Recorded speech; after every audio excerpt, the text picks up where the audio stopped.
Hello and welcome to Recharge Wrestling. We're here to plug you into the world of professional wrestling. I'm Krusty and I'm here with my friends, Keeney and Fisher. Hello, guys. Hi, guys. I'll say colleagues, not friends.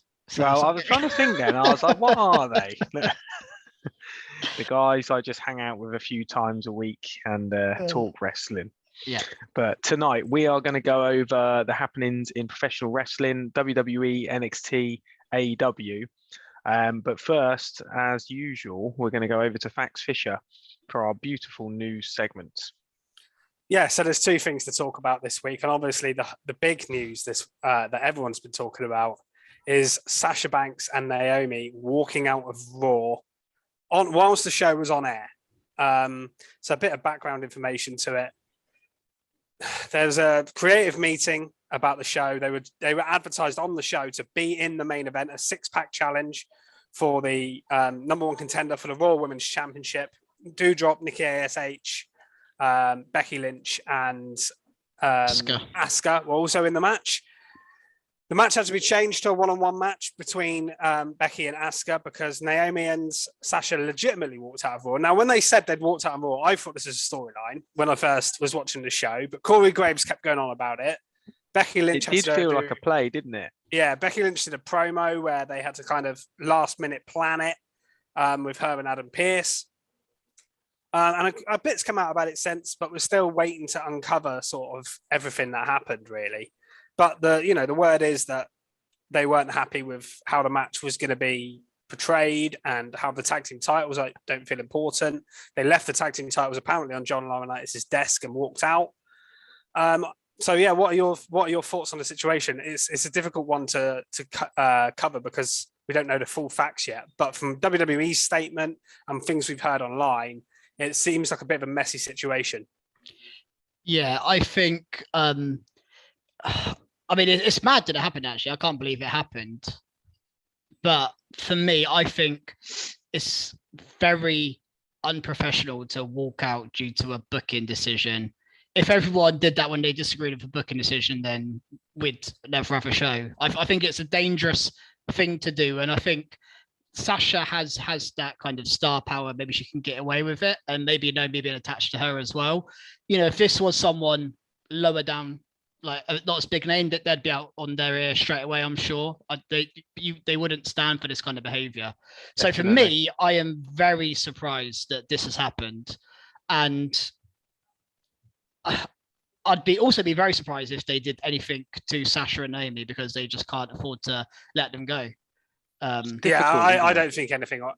I don't think there may be a sort of fine or something like we don't even hear about, but I don't think there's going to be suspension or firings or anything big because they can't afford to. I agree with you completely. I think if it wasn't Sasha especially, I'm thinking of it wasn't Sasha, I think they'd have been fired almost instantly or released, as they call it. The only problem with this is this really does set a precedent.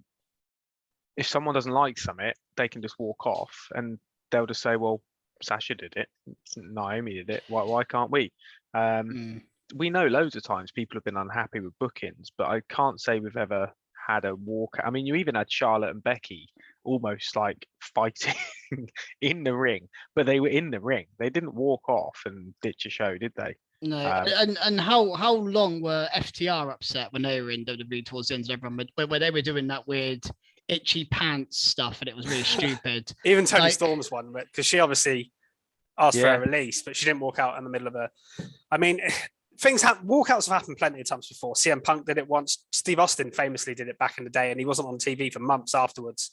But it wasn't whilst Raw was on the air, and that's the difference. I think it was in a meeting before Raw. He went home. They had to explain it on the show that Austin had gone home, and that's why he wasn't Raw, and he wasn't seen in a while. And then they brought him back a few months later. But you know, I can see them maybe taking Sasha and Naomi off TV for a bit, just to like let the situation simmer down. My confusion is more like I don't blame them for airing their problems. Like that's fine because I think loads of people do that, and I have no issue with them doing that. I don't really get what I don't understand is it's rumored that the situation was that Naomi was going to win the main event, and Sasha was then going to face Ronda Rousey on the SmackDown side. So they main event this show and then get pay-per-view singles matches against the champions. I think what they were unhappy about, and I do understand it, is they were using the tag champs to put over the singles champs in singles feuds and not give them. They apparently wanted a feud with Nikki ASH and Doudrop on the pay-per-view, because the women's titles don't get the tag team titles, haven't been defended apart from WrestleMania on pay-per-view since the last WrestleMania. And I think they just feel like they want the titles presented in a better way. And I completely get I agree. I do agree with them on that. It's a bit strange to walk out though over being booked on a pay-per-view against the champions. Maybe there's something else. It's difficult, isn't it, until I mean, a few people have said it's been brewing for a while. They've been unhappy with how it's been presented since they won the titles. I think it's been better than when Zelina and Carmella had them, but I don't think it's been. Obviously, it's not been perfect. There's not enough tag teams. That's the problem. I suppose Sasha has an outlook on it slightly better because of her reign with Bailey. And if you think back, they were on TV, maybe not wrestling, but they had promo after promo. All the they time, felt which important. made them relevant, didn't it? Yeah. I suppose the different thing here, though, is the fact that WWE released a statement. They never do that. That's the thing. And Corey Graves sort of burying them on air. That all felt. I think it was because it was an instant reaction. I don't think Corey Graves burying people is rare. He'll do that. Yeah, but that is unprofessional to do it to something that's just happened. I don't think they should have done that. No, I think Vince was or somebody was going say this, say that, and they should. I don't think WWE should have done that. Personally, that feels like a very Tony Khan. I think if they'd have just left it, no one had said anything on Raw. They changed the match, and then we found out after Sasha and Naomi walked out. We'd think, okay, that was odd, and there wouldn't be too much else to it. But because WWE put that statement out, which they never do, it kind of made big headlines. And there's been, reports of a lot of the talent understand their concerns, but didn't like the way they went about it. And then there's the other side of it. There's been some wrestlers that have come out massively supporting them, or messages of hinting at supporting them, at least in terms of Shayna Baszler's one the other day, for example, and wrestlers outside of WWE. Thing is, I think the wrestlers outside of WWE, I don't really listen to them too much because they're not there, so they don't know what happened. But also, they've got an agenda. So, like CM Punk, for example, no one's got a bigger agenda than him when it comes to having a go at WWE. So, even though I understand where he's coming from, the reason he's doing it is to get one. He wouldn't do it if it happened to an AEW person. He might not say, he wouldn't have a go at the company. He would probably stay quiet. That's my issue with that. But it's basically a case of wait and see. It'll be interesting because obviously they're SmackDown stars and they can go on both shows. They might just turn up on SmackDown tomorrow with the tag team titles like nothing ever happened. But I don't think that we're going to get that. I think the tag team titles will be pushed aside for a bit. I don't think you can just put the titles on somebody else because there's not enough teams to do it anyway. I think just leave the titles to the side for now. Keep them off TV for a couple of weeks or whatever. And then if they want to come back and things are sorted, then bring them back. But it's going to be very difficult, I think. Just quickly, there's one thing we haven't mentioned, which was in the statement from WWE, where they said that they had concerns with someone in the main event or being in the ring with someone in the main event, which is a very interesting thing to put out there from WWE. This doesn't come from Sasha and Naomi. This has come from the company. And is that, there's got to be some substance to that statement for them to put it out. I think they can't just make up something like that. Yeah, surely. I don't know where that's coming from. I think it was more. I think WWE have worded it like that it was to do with people in the match. I don't think it was necessary to do with the individuals. I think it's more to do with the fact they were booked to wrestle each other essentially in a 6-person match. So I think their problem might have been Sasha's problem might have been Naomi was in the match, and Naomi's problem might have been Sasha was in the match because they shouldn't be in them. When I saw the graphic, right before any of this even happened, I was like, why are the tag teams not in this match? Why isn't Alexa Bliss in it? Why isn't Lacey Evans in it? Why isn't Sonya Deville in it? Why are you putting the tag champs in it? It doesn't make any sense. So I think it was more to do with that. Then they obviously don't have any problems with anyone in the match. They've wrestled, I think, everyone in the match before. So, and with no issues. And they don't strike me as the type of people that would have issues with their fellow wrestlers at all. I've never heard that. Statement to put out there. It is a weird statement. Out there. It is a weird statement, but yeah, I don't know. Like I say, it's even though we're reporting it now, I think this is something that's going to go on for a while, and we may have an update on it next week or the week after. But it's just a shame because obviously Sasha Banks is she's probably my favorite female wrestler. She's one of my favorite people in WWE, and I love Naomi too. But they're probably not going to be on TV for a while because of this, and I just hope the situation is sorted. Yeah, well, yeah, I think it's one of those. Let's just wait and see, wait and see what happens. And like I said, it's going to be interesting on Friday on SmackDown to see what happens there. Should we move on? Unless there's any other last words from anyone, we can move on to the second bit of news. I think we've said enough about that, really. Yeah. So the other bit of news is the Clash at the Castle pay-per-view in Cardiff, Principality Stadium. Pre-sale tickets went on sale Wednesday this week, with general sale on Friday, the day of the podcast being released.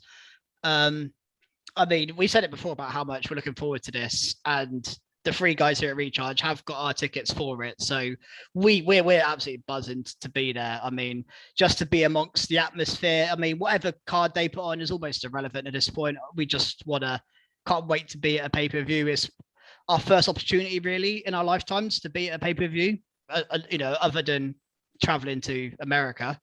So for us guys, it's huge. And for anyone in the UK, this is a huge pay-per-view. Have you guys got anything to add? Just can't wait. Exactly what you said. The buzz. Yeah. I mean, the anticipation just to get the tickets was huge. So I can't imagine how we're going to feel building up to that. Just to be in an atmosphere, because I mean, we went to WWE Live not long ago, the O2, and even that we get so into it. We love the atmosphere. Being around this proper stadium show with a potential of 80,000 fans. And don't forget, we're getting top stars that we don't normally get. I know we got Roman on the I heard an advert actually on the radio the other day for it. That's how much they're putting into this. It was discussed in the House of Commons the other day. Really? Yeah. That's mental. Some Welsh MP brought it up, how good it is for the for it the is economy good in a way because it's a huge it was brought up. Event, I remember seeing it. Some woman brought it up. I was like, wow. Obviously, talent can change, but they've already announced that Seth, Cody, Roman, Drew, Becky, Belair, Charlotte are going to be there. Ronda are going to be there. So obviously that could change, but they are bringing everyone.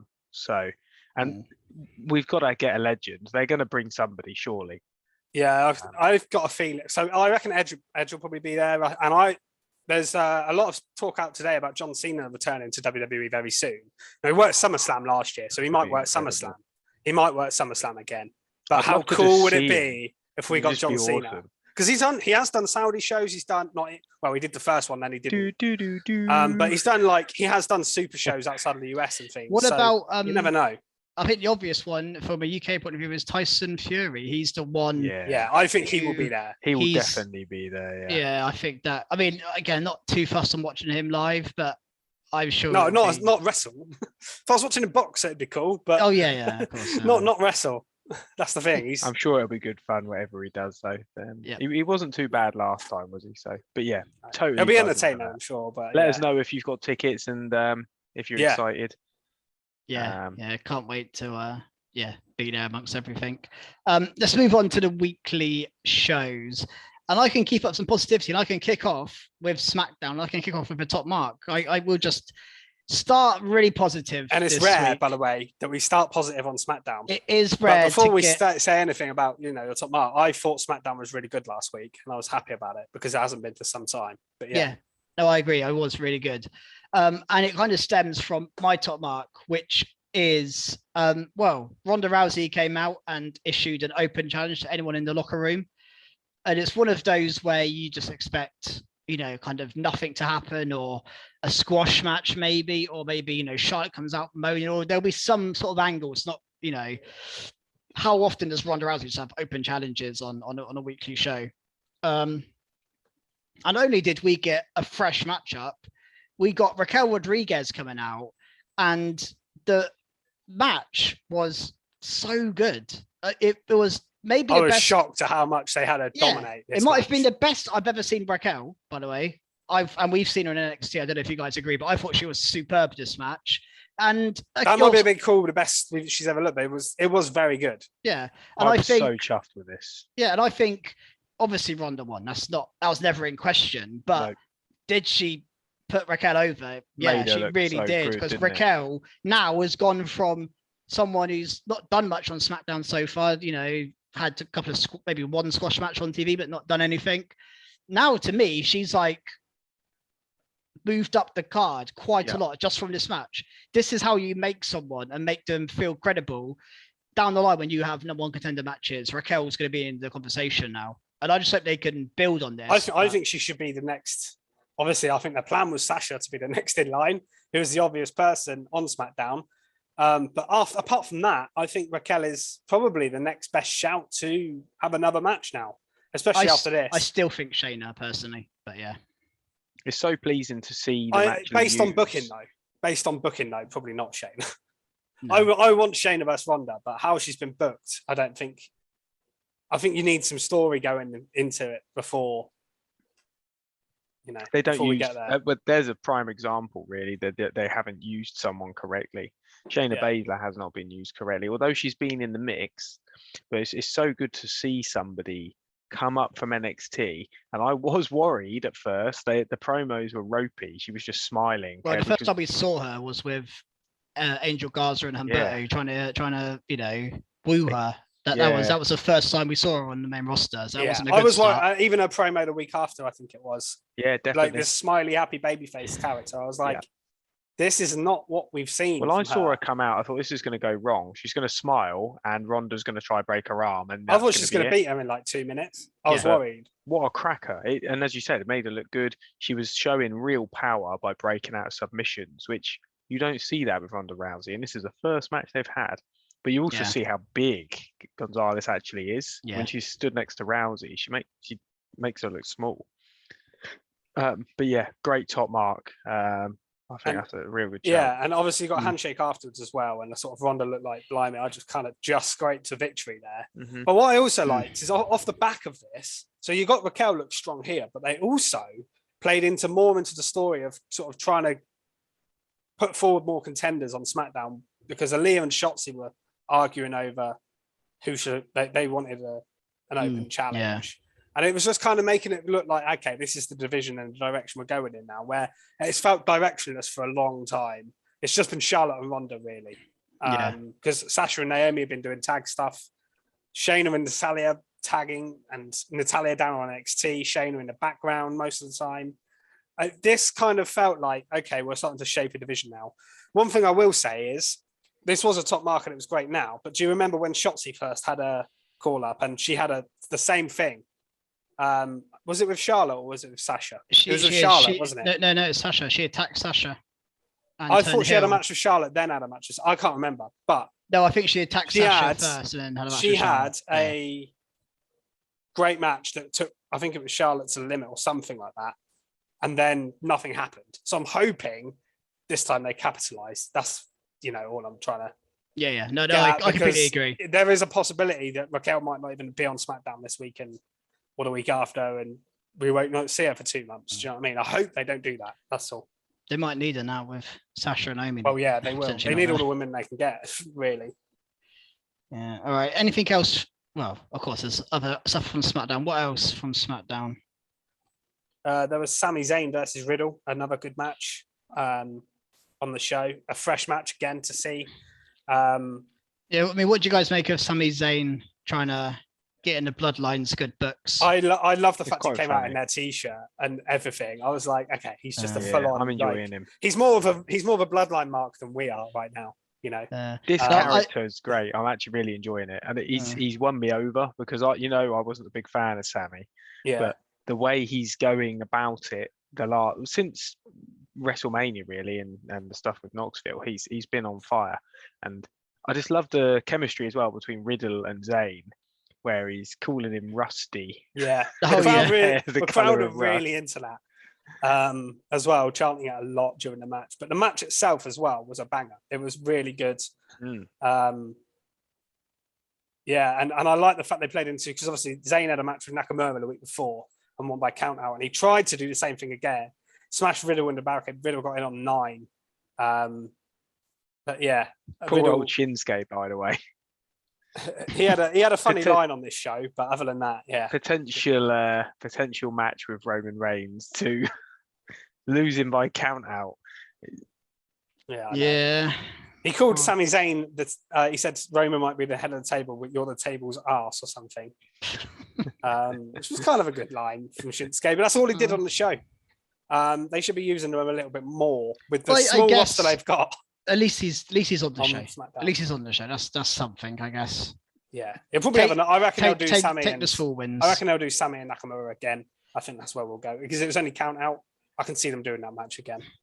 Yeah. And it kind of the closing angle on the show. We had finally Unification title match has a date, and it is this Friday, the day of the pod release. It is this tonight on SmackDown. Yeah, Unification that concerns match, me. not on the pay-per-view. Do you think we're going to get a proper match? We're not. We're going to get Roman's going to come out and just DQ it.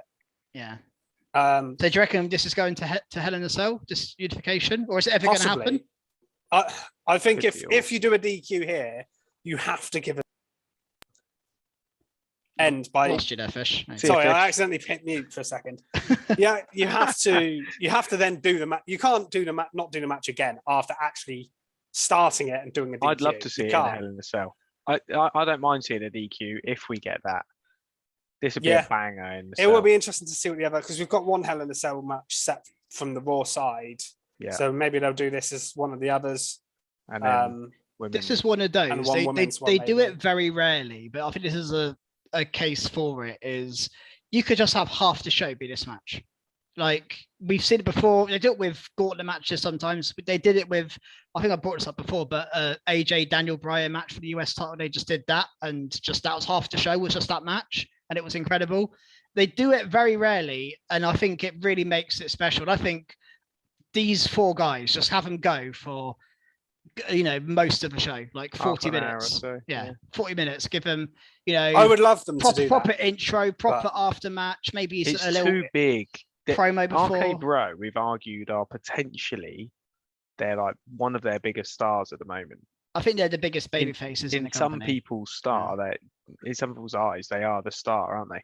You're not going to have them potentially unify titles on SmackDown. No way. I know we've had some big stuff lately. But what if the Usos win? Well, then they get a rematch. Because I still think if it does happen, I still think the Usos are going to win. Personally, it's a hard one to call. Doing it on SmackDown seems too big to do on SmackDown. It does. I was surprised. I think we're not going to get a finish here. I'm pretty sure about that. Well, and also the other thing to bear in mind with all this is Roman Reigns was in the ring with them. It wasn't RK Bro and the Usos. It was RK Bro and the Bloodline, and then I think Riddle hit Roman Reigns. Yeah, so he's going to be angry. Roman Reigns is that was more involved in the storyline than brave. You mentioned it a couple of weeks ago, but maybe they are building to Riddle v Roman. I think that even would though be he a took great the pin title match in the 6-man tag, Riddle took the pin from a Roman spear, didn't he? So it's an odd way to do it. If you're but it gives Roman this, like, if you tell the story of Roman has this like ultra confidence, I've already pinned you. Yeah, I'll fight you again because I've already beat you. You're easy. And Riddle puts up a big fight. You can do that story. So I think that could play into it. And to be honest, I don't think people will even remember that Riddle took the pin in that 6-man. A lot of people. I mean, we do, but we would. But like people that just tune into SmackDown like every week on sort of autopilot probably don't even think about stuff like that really. So they can do. It's not like Riddle's buried and lost loads. It's one match, is what I mean. Like it's one little detail. I smashed him, is what he's going to say. He is going to say that. He is. Something that I suppose was quite small, but I think maybe significant, is the fact that Corbin destroyed Madcap Moss this week. He put his chair, the chair over his neck, and then hit with a trophy. Surely that means we're not going to see Moss for a couple of weeks. Yeah, I would say don't have him on TV this week. Just have Corbin cut a promo this week, and then maybe next week have Moss come out with a neck brace and then take it off and be all jokey. And that's probably that's kind of the booking 101 of WWE, isn't it? In these sort of angles. I think we may get this match. Hopefully not inside Hell in a Cell because that'd be too much. But I think we might get this match again at Hell in a Cell. I think we should just have the whole night only Hell in a Cell. Just leave the cell down. You might as well if you're going to name pay-per-view. To be honest, the way it's going, you've also got Edge. What they're going to do with Judgment Day. Yeah, that needs to be in a cell, in my opinion. I think there should be cells all round. Yeah. They've already paid for the cell. Use it. I mean, like I say, if you're going to name the pay-per-view after a match type, okay, just put them all in there. Throw them all in there. Yeah. In fact, just don't have any matches, just all at once. If you want to be on a pay-per-view, you have to be inside Hell in a Cell. But I will say this angle I thought was pretty good, actually. You know, it's not a feud I've been that into at all, but this made me more interested in it. I felt actual sympathy for Madcap Moss here. Yeah, I actually think that was awesome needed, by the way. And Corbin's looking strong again because he's been battered the whole time. That was what I was going to say. I think Moss has always got the upper hand. So I think words out your mouth. Yeah, we're on the same page. I think Moss needed some sympathy placed on him for people to get behind him. So I think it was a good angle. Yes. I don't have much notes on it, but Butch beat Kofi. Best's Kofi. But then run away anyway. I liked that. And he came back at the end to celebrate. I was glad he come back. I was like, why is he running off? And then he runs off, but then he came back and celebrated with the lads at the end. And I was like, do you know what? I wrote down that this is much better booking. And the key thing, he didn't get rolled up by a Xavier Woods. He hit him with a bitter end and pinned him. Yes. That's what you want to see. Okay. Definitely. Now he's winning around, isn't he, Fish? They're booking him better. It's not rocket science. The man. We knew it was coming, didn't we? It's not necessarily me changing my mind. It's them booking him better. This was far. The last couple of weeks for Butch have been way better, and this feud in general. To be honest, the tables match the week before was really good. I did think when I saw it, I was like, "Why is this feud continuing?" Like we had a tables match last week that could have blown the feud off, and now they're doing a one-on-one singles match. I guess Butch v Kofi was the one match we hadn't had from the feud, and was to be honest, probably the best combination. I mean, you could argue Sheamus and Kofi as well. But I think we've seen Sheamus and Kofi probably 200 times since 2009. So nobody needs to see that again. But yeah, Butch and Kofi was a good matchup. Yeah, I agree. I do agree with you there. Well, we did get a tag titles match on the show as well. So with Sasha and Naomi against Natalya and Shayna Baszler, didn't we? Before the drama happened, obviously, on Monday. This match was just okay. There wasn't too much to say about it, but it was all right. Well, at least they got the title match over and done with. Obviously, they had other plans for Sasha and Naomi at the time. Yeah. I don't have much on that one either. No. Is that it from SmackDown? There was one other little cool thing I wanted to mention, and it involves Drew Gulak, because Drew Gulak has been great the last few weeks. So he's talking to Ricochet, and I feel a bit bad for Ricochet. He's just in this role talking to people backstage when he's the Intercontinental Champion. But then what I loved about it is Drew Gulak was like, I'm going to stand up to Gunther. And then he went around the corner and Gunther just absolutely destroyed him. Oh, that was massive slap, wasn't it? Yeah, with a big chop. And I was like, okay, they're using the Gunther chop as a thing, which I love. Who predicted this as his first feud? Drew Gulak on TV. I like that. So yeah, there's nothing wrong with this. I like it all. I mean, I guess the hope here is that the fact that Ricochet was talking to Gulak and psyched him up means that we might end up with Ricochet and Walter. I want to see that. That's the match I want to see. Gunther. I think putting Gunther putting the Intercontinental title on Gunther makes so much sense. It'll elevate the title. You can have him at banger matches all the time. Yeah, I think Ring General. When Ricochet loses the title, that's the person to give it to, I think. Yeah, I agree with you. That'd be an awesome match as well. You could do some like crazy it would be a flip with Ricochet selling like and flipping. Yeah, for Ricochet, for Gunther, it's going to be insane, like insane. So yeah, definitely. Put that on a pay-per-view, please. Yeah, please, Vince. Fisher text him for us. Yeah, Fisher. Thanks, Fisher. Give him a text. On to Raw is War then, I think. Yes. Something that I picked up almost instantly. Mm. Just countdown to Cody. I mean, I'm a massive fan, but for God's sake, we're milking this, aren't they? They are milking Cody Rhodes. It's also a really strange tactic because I guess the reason they do it is because they feel like Cody's a big deal and they want to keep people watching. I guess that's the plan, but you're better off not telling people when he's going to be on. So you have to watch the whole 3 hours. Whereas if they say 2 hours till Cody, okay, I'll turn off for 2 hours. I'll come back in 2 hours time when Cody is on. It is odd. It's a very strange problem I have with it as well is you then know how long the matches are lasting, because if they've just said it's 10 minutes to Cody and you've got a match, you know. Yeah, they said 14 minutes. I remember what they said. It was 14 minutes till Cody was on when they put the last one up. They're like, Cody will be here in 14 minutes, and they were just starting. I think it was a women's match, but I can't. I think it was Alexa Bliss and Sonya Deville. I can't remember. That. But I was like, well, this match is going less than 10 minutes then. I mean, I knew that anyway, because they're not going to give them a really long match. But yeah, it is stupid because it makes you sure. So what if something's happening at 10 o'clock then? Do we just, if they're in the middle of a match, do we have to just cut and then Cody comes out? Like, yeah, it makes no sense. But on the plus side, it shows how all in they are. The pun of all in. Huge on him. They are with Cody. And I love that. So, there is positives to it, but I do think it's a bit over the top. And we might as well talk about the Cody segment now we're there. Yeah.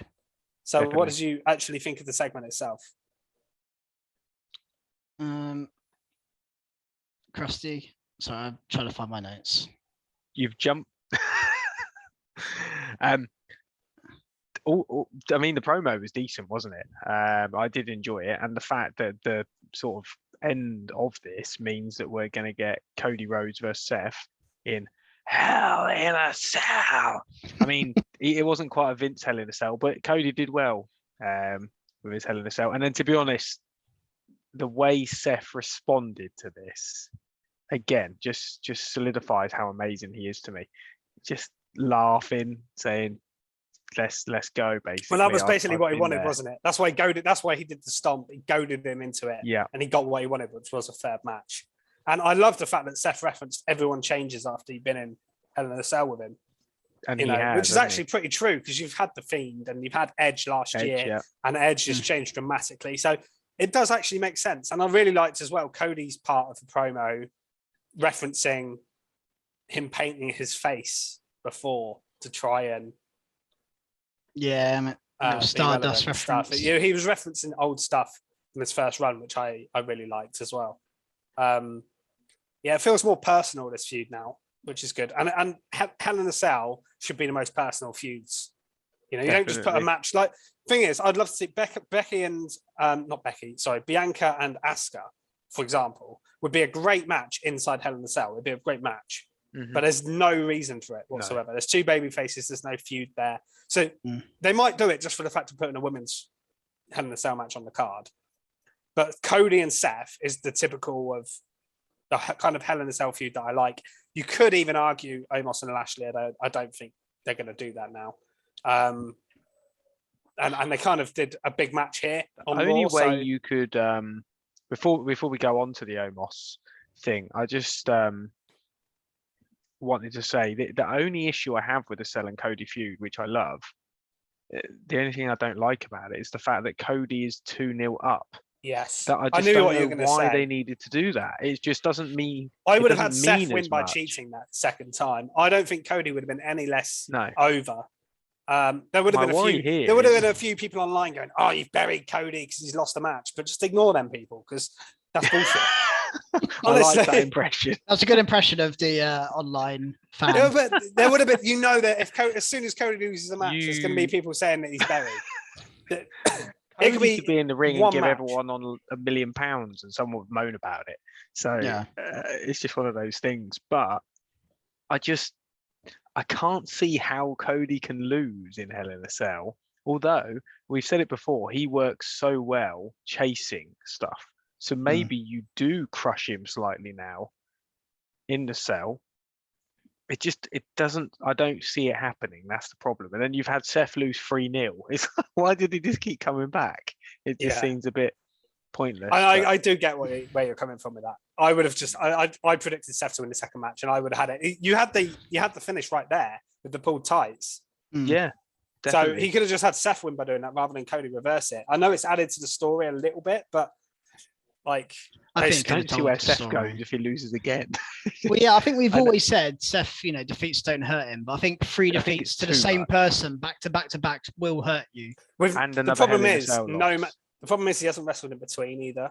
Yeah, it's not like on AEW, for example, where they drag these feuds out. Like they could do 3 MJF Wardlow matches, right? If MJF wins one of them, say MJF beat Wardlow, and then they had another match, so they'd have Wardlow destroy like 5 people in the middle. So he keeps winning, but then he lost again. And so he's lost 2 matches to MJF, say. I don't think this is going to happen, by the way, but just using that as an example. Whereas in WWE, the problem is they don't do that in the middle. So when they repeat the feud, they've just lost 3 matches and that's it. That's the problem. If Seth wins, then honestly, I would have Seth face any random babyface on Raw on Monday in a match. It could be Akira Tozawa. It doesn't matter. Just have him stomp Akira Tozawa and pin him. It's still a win. Yeah. In between, if he's going to lose at the pay-per-view, build him up a little bit. It's just too much. I know we've discussed how it doesn't hurt him, but it's too much now. If he loses again, he can't go challenge for a title or something. It just looks stupid. So he's lost to everybody. I know. I do get what you're saying. And and as a big Rollins fan, I know it must be a bit of a pain. It just shows that I do have negatives to say about. Wins and losses do matter. And Cody himself was saying that the other day, that he's a big advocate of that. I think it wouldn't harm Cody to make him lose this match. And then because his promos are so like inspirational and deep that he could be like, I've failed at the like final hurdle. It doesn't have to now be clean. I want to come back and go back. Well, he's in Hell in a Cell. I mean, it could be awful. Could stomp a chain on his head. You get launched off the top of the cell. Like it could be anything. I know they don't do that so much anymore, but it could be a crazy spot. Don't do a Fiend situation. Don't do that. Obviously. Yeah, let's just get Seth to lob chairs. Bury him in chairs. Obviously, don't do that. But yeah, you can do it. You could do a big finish, or you could even get someone unexpectedly get in the cell. That could be cool. I don't know who in this case, but Akira Tozawa. Yeah, the person he destroyed on Raw the week before. Well, we started talking about Omos, didn't you? Yeah. Maybe going in a cage. I don't know, this could again go in a cell because they've broken a cage. So it's like, well, the cage couldn't contain them, but we know Hell in a Cell can. That's a good point. Storyline wise, it kind of works. Cell, or was that a cage as well? That was the cell, I think. That was the cell. So they really need to reinforce these, don't they? Yeah, we've seen this spot before. Not for a while, though. We have seen it before. I liked it, though. I thought it was cool. I liked it. Yeah. The fact that it was like, well, you won. Yeah, I like the premise of it. I don't like how they executed it because, like, Lashley kind of led on the cage for a bit. And I almost just stood and looked at him, and then Lashley just got up and walked off. Like it wasn't like if it was impactful, he just smashed through and flew onto the floor and won because Omos was too strong. That's one thing, but it was like really awkward. You had to like pick himself up. Problem is, I think off. they like to make these huge guys act a bit stupid. That like a sort of like a troll, I guess. So they're like, oh, I know how to beat people up, but if it goes out of my way, I don't know what I'm doing, which is why I have MVP to do the talking. That's all I can think. He's sort of just shocked, just stood there looking at him. But I did like this. If you told me about it, I probably would be like, I don't like that. Sounds crap. But actually, the way it was, the fact they didn't use the door, I'm thankful for that. Yeah. Although, do you think someone should be allowed to win by being smashed through the cage onto the floor? That's not really different. That's a win, isn't it? He hasn't won. Oh yeah, it doesn't. He's really been destroyed. It doesn't make the winner look good, but it protects the loser in defeat more than anything else, I guess. Omos still looked good though, because I mean he had Cedric to contend with as well. Yeah, there was a lot going on in this massive match. Bump, didn't he? Yeah, fair play to Cedric. I like that they're using him in the feud, and at least he's kind of cannon fodder, but he's going to be. You're in there with two like absolute units, basically. Beasts. Yeah. A huge guy. So Cedric's going to be like the small guy that gets chucked around. And MVP had his involvement. He kept getting through the cage. And I think he slapped at one point. Did he get slapped or slap someone? Slap Lashley maybe through the cage. I think. He kept, and he pulled his arm through the cage. Yeah, he kept trying to get involved, even though he couldn't get in the cage itself. He was doing it from the outside. So it added stuff to the match. It was good. And it was cool to have a match of this kind of caliber opening Raw. I thought that the fact as well, they just opened it. There was a brief promo from MVP, but really it came down to the ring, brief promo, and a big match straight away to kick off Raw. I like it when they do that because they don't do it very often on WWE TV. So yeah, I really enjoyed that. Yeah, defo. The only thing I suppose that was a bit less serious is I would really like to watch a cameraman live following Omos because he must literally be lying on the floor. Like when he was coming to this cage, I was laughing because he was like looking up at him with his camera.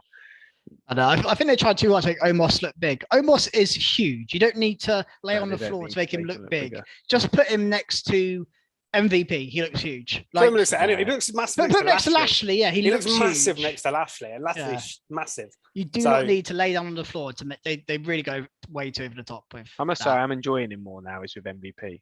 Yeah, it's definitely worked, and the match types kind of protect him. He's not having like proper wrestling matches. Yeah, he's now having to wrestle too much. This is a cage match has got all this kind of distraction, and you can use the cage to just chuck people into it. That kind of makes it better. Was I right in thinking there was a little thing with a Lashley challenge for Omos next week or something? Did I see that, or am I making that up? I think you're making it up. I don't know. You are Fax Fisher. You might. I don't know. I felt like I saw something later on in the show where they're going to have some sort of challenge again next week or something. I don't know. They've done arm wrestling. They've done a cage match. Well, I mean, what's next? Maybe they're going to try and repair the cage. Yeah, a big plaster on the cage for next week. So we've been quite positive so far, haven't we? So should I get skiddy? Yeah, let's get skiddy. Go on now. So this is skiddical. Skiddical. Love it. Love skiddical. So my skid mark, the point that stood out the worst for me of the week, unfortunately, although I wasn't here last week, is following on from Keeney's skid mark last week. Lacey Evans. There's a reason this is frustrating me so much. And that's because I really liked Lacey Evans before she sort of had some time away. So I thought she was actually a really good in-ring wrestler, and I think they've spoilt her at the moment. For one, these promos have gone on for way too long. The first one I actually thought was really good, and I was fine in accepting it. Number two, I was like, okay, getting a little bit bored now, but okay, this is fine.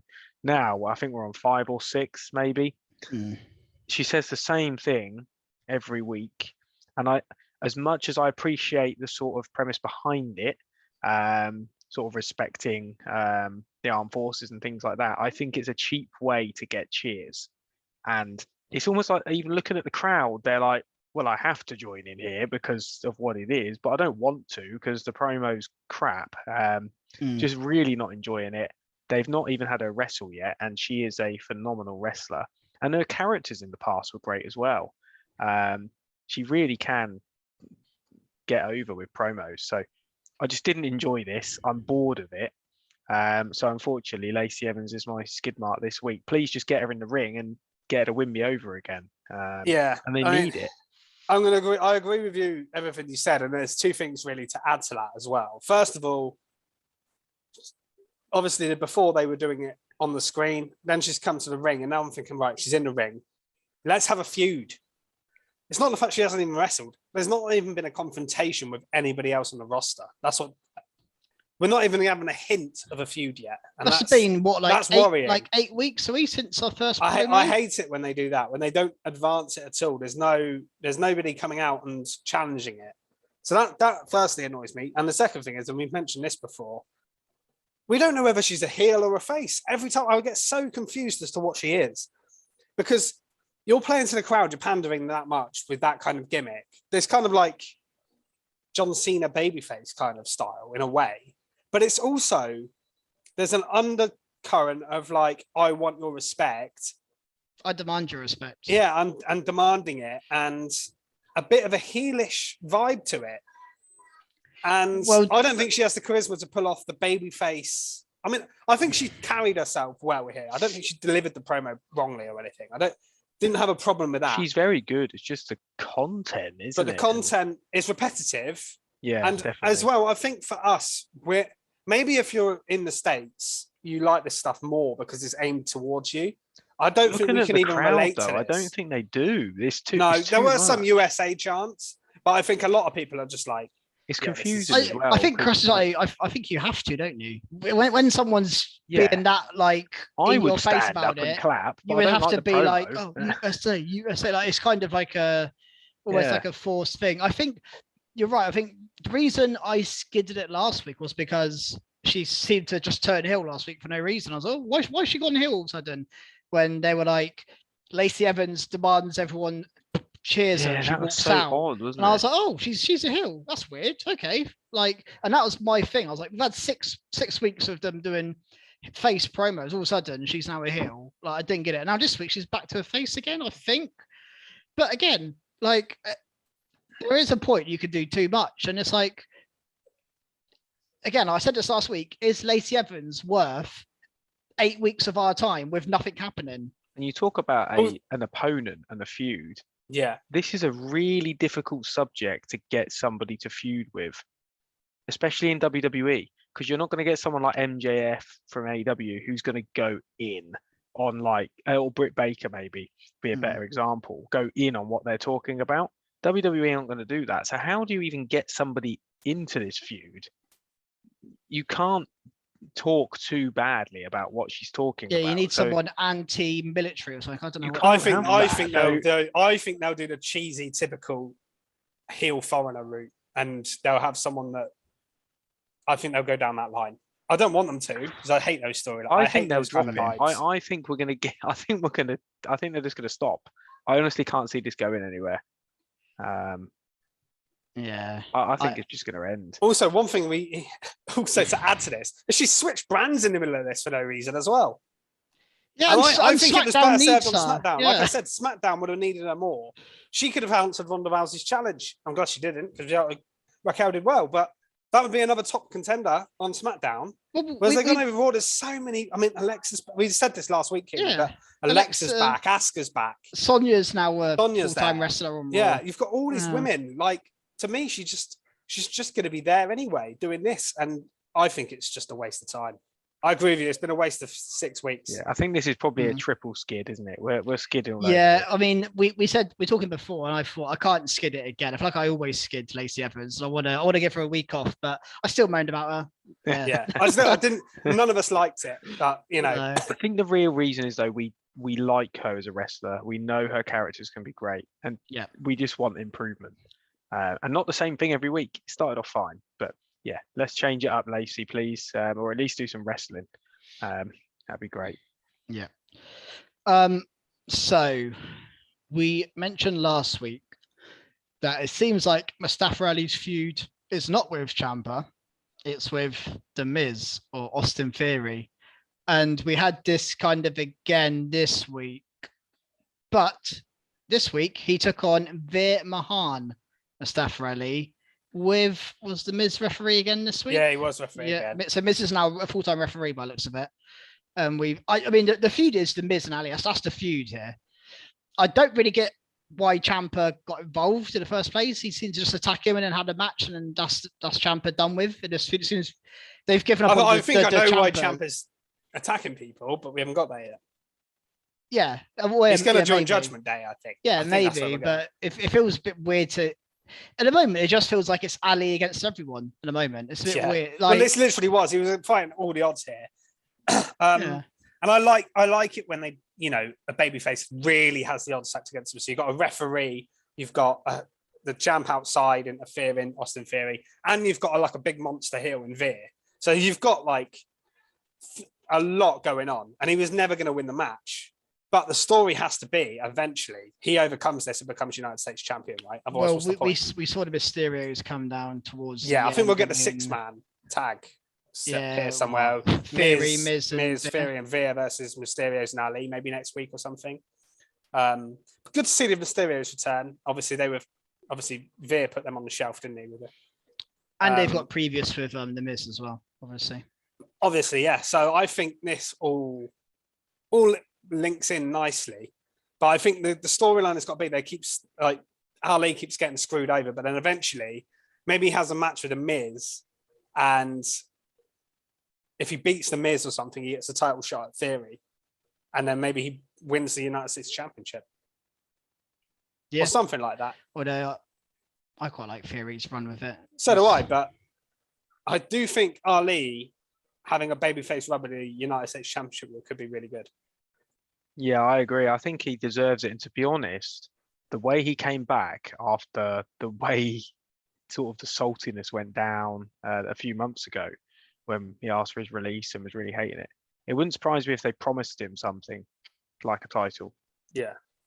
Run. Yeah. And I think he deserves it. Or not even necessarily promised, but like, look, we want to book you well, or not necessarily well every week, but we want to put you on TV and book you reasonably well, give you something down the line that you're going to like. That you have a bit of creative freedom. I don't think Theory needs the title. It's good that he's got it, but I don't think he needs it. I think he's. I don't think he needs it for like a really long run with it. He's got heat, hasn't he? Yeah. And if they think that big of him, they may want him out of it so he can go on to other things and that's true. Climb up the ladder. I could see Theory feuding with Cody at some point.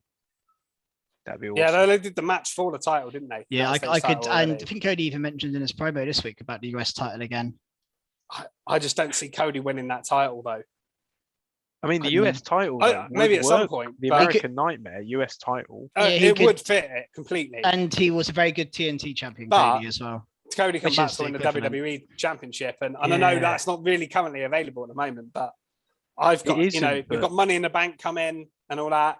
I can see Cody more winning that than I can the US title. Now we've said it. Remember the prestige Cena put on that title? Yes. Yeah. So that could be a similar thing because at the moment it's a real mid-card title, isn't it? I think it's got better. I think we've had a little run of like Priest had a good run with it. I think Theory's currently having a good run with it. Do you know what you could? Yeah, you could. What you could do is if you want to really sort of give Cody long-term story, is you have him win the United States Championship, like you say, have this American Nightmare babyface, really cool run with it, open challenges every week like Cena did. Really prestige. Well, like Cody did. Especially Cody did it with the TNT title. Yeah, and the thing is, there's no title on Raw at the moment anyway, because the WWE title's with Roman kind of just sitting there. So you can have it as a big attraction.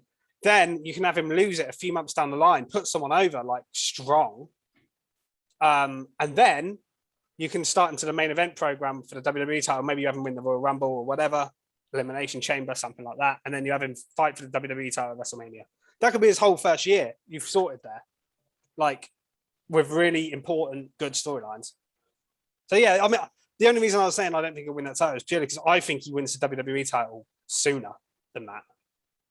But it might be better to drag it out and have him win the US title first. Yeah. It's going to be interesting to see anyway, isn't it? I'm going to be interested to see what happens with him. Yeah. So we had, obviously, Alexa Bliss return last week. Very, very quick squash match last week with Sonya Deville, but we got a full sort of match here more. And Alexa won again. She had new music, and I must say I actually enjoyed her new music. Yeah, it was pretty good. Thought it was quite good, quite catchy song. I know everyone moans when they change the music, but I thought this one was a decent enough change, especially if she's not going to be in that old character, because it doesn't fit her at all if she's just normal Alexa Bliss. So I'm all for that, and it feels like she is a different character. I know she still has Lily, but I feel like Lily's just an accessory now. I don't think she's part of her personality anymore. I think which I'm glad about. I'm glad about. I think they've only kept Lily because Lily sales are selling like hotcakes. Like they are top merch sellers. So I think they've kept them purely because of that. But because kids are buying them. But so they didn't want to get rid of that, but they didn't like the gimmick, so they changed the gimmick. I think that's what they've done there. But yeah, the match was really I wouldn't say really good, but it was longer and better than the first match. I really like Sonya in the ring when she wrestles, and Alexa's great. And then, of course, she had Sonya Deville slap the ref afterwards, which she's been fined for. So not only has she been fired from being an authority figure, now she's also been fined. So This is, I reckon, going to lead to eventually maybe her getting fired in kayfabe and then coming back down the line or something. But what's your thoughts? Yeah, I mean, I don't have too much to add. I think I agree with you with Sonia. I think I like her being back. I like Alexa being back, and I'm just, I'm enjoying this so far. I don't think this will be a proper feud. I don't think we're going to get too much more out of these two. But honestly, I don't think they have much for Alexa Bliss right now. I just don't think they have much for her. As Krusty copies my pose. I think they wanted to bring her back, but don't really have major plans for her. But again, there's so many women on that Raw side. Bringing her back on SmackDown could have been perfect again, but strange decisions going on. Maybe the networks in the background have a real influence over this. We don't really know, do we? No. And the thing is, I was going to say, like, obviously she was on Raw in the build-up to Elimination Chamber, so maybe they feel like, she should be on Raw but I don't give a shit about the brand split that much because we've got Los Lotharios having a match on this show, and they're from SmackDown. So. Oh yeah, I didn't even clock they went on Raw. Thanks, Fisher's on it there. I thought it was very strange that they had a match here. It was cool to see them because it gave us a fresh match. But I mean, we might as well move on to that now. I'm talking about it, to be honest. Yeah. So they had a match against AJ and Balor. Oh, yeah, AJ and Balor. Yeah. And AJ and Balor as Liv a team Morgan in their corner. with Liv Morgan in their corner. Oh yeah. This was awesome. I predicted that. We're going to get a great 6-person match, aren't we? Oh, it's going to be insane. Put that in the cell. I don't know why I didn't talk about this thinking about it. Oh, that'd be incredible in the cell, wouldn't it, though? If you think about it. Yeah. Have they ever done that? A mixed? I don't think they have, no. I don't think so. I mean, it's not going to happen, but... It's not going to happen, no. Oh, it'd be incredible. Absolutely insane. But yeah, this was awesome. Balor and AJ's sort of double finish of having the phenomenal forearm and the coup de grace at the same time. Yeah. That is awesome. Finally. Bullet Club symbol afterwards with Liv joining in. Yeah. Loved all that. And it shows you don't need a title involved to make people relevant. All of these people, with the exception of Edge, needed something good to like get their teeth into. And suddenly this elevated them especially massively. Finn Balor. Oh yeah, I thought he was on his way out. And I'd say Rhea Ripley as well was right up there with someone who needed something big to do because she was just in stupid tag teams, not doing too much. Priest was going a bit. He wasn't. It was starting to go south a bit, wasn't it? It was. Priest definitely went stale. Yeah, definitely went stale. Priest. Yeah, this is great. Fantastic. And, interesting. They're really playing into the. Oh, and I want to mention Club as well. Special mention to Humberto. His cell. What move was it for? There was a move he sold, and it was incredible. Oh, it was a what was it? Oh, it was Finn. He went to do something from the top rope, and Finn just like stuck his legs up, kicked him in the face. Honestly, it was like he'd been. It was amazing. It's like he was shot out of a cannon. He flew across the ring. And Gaza.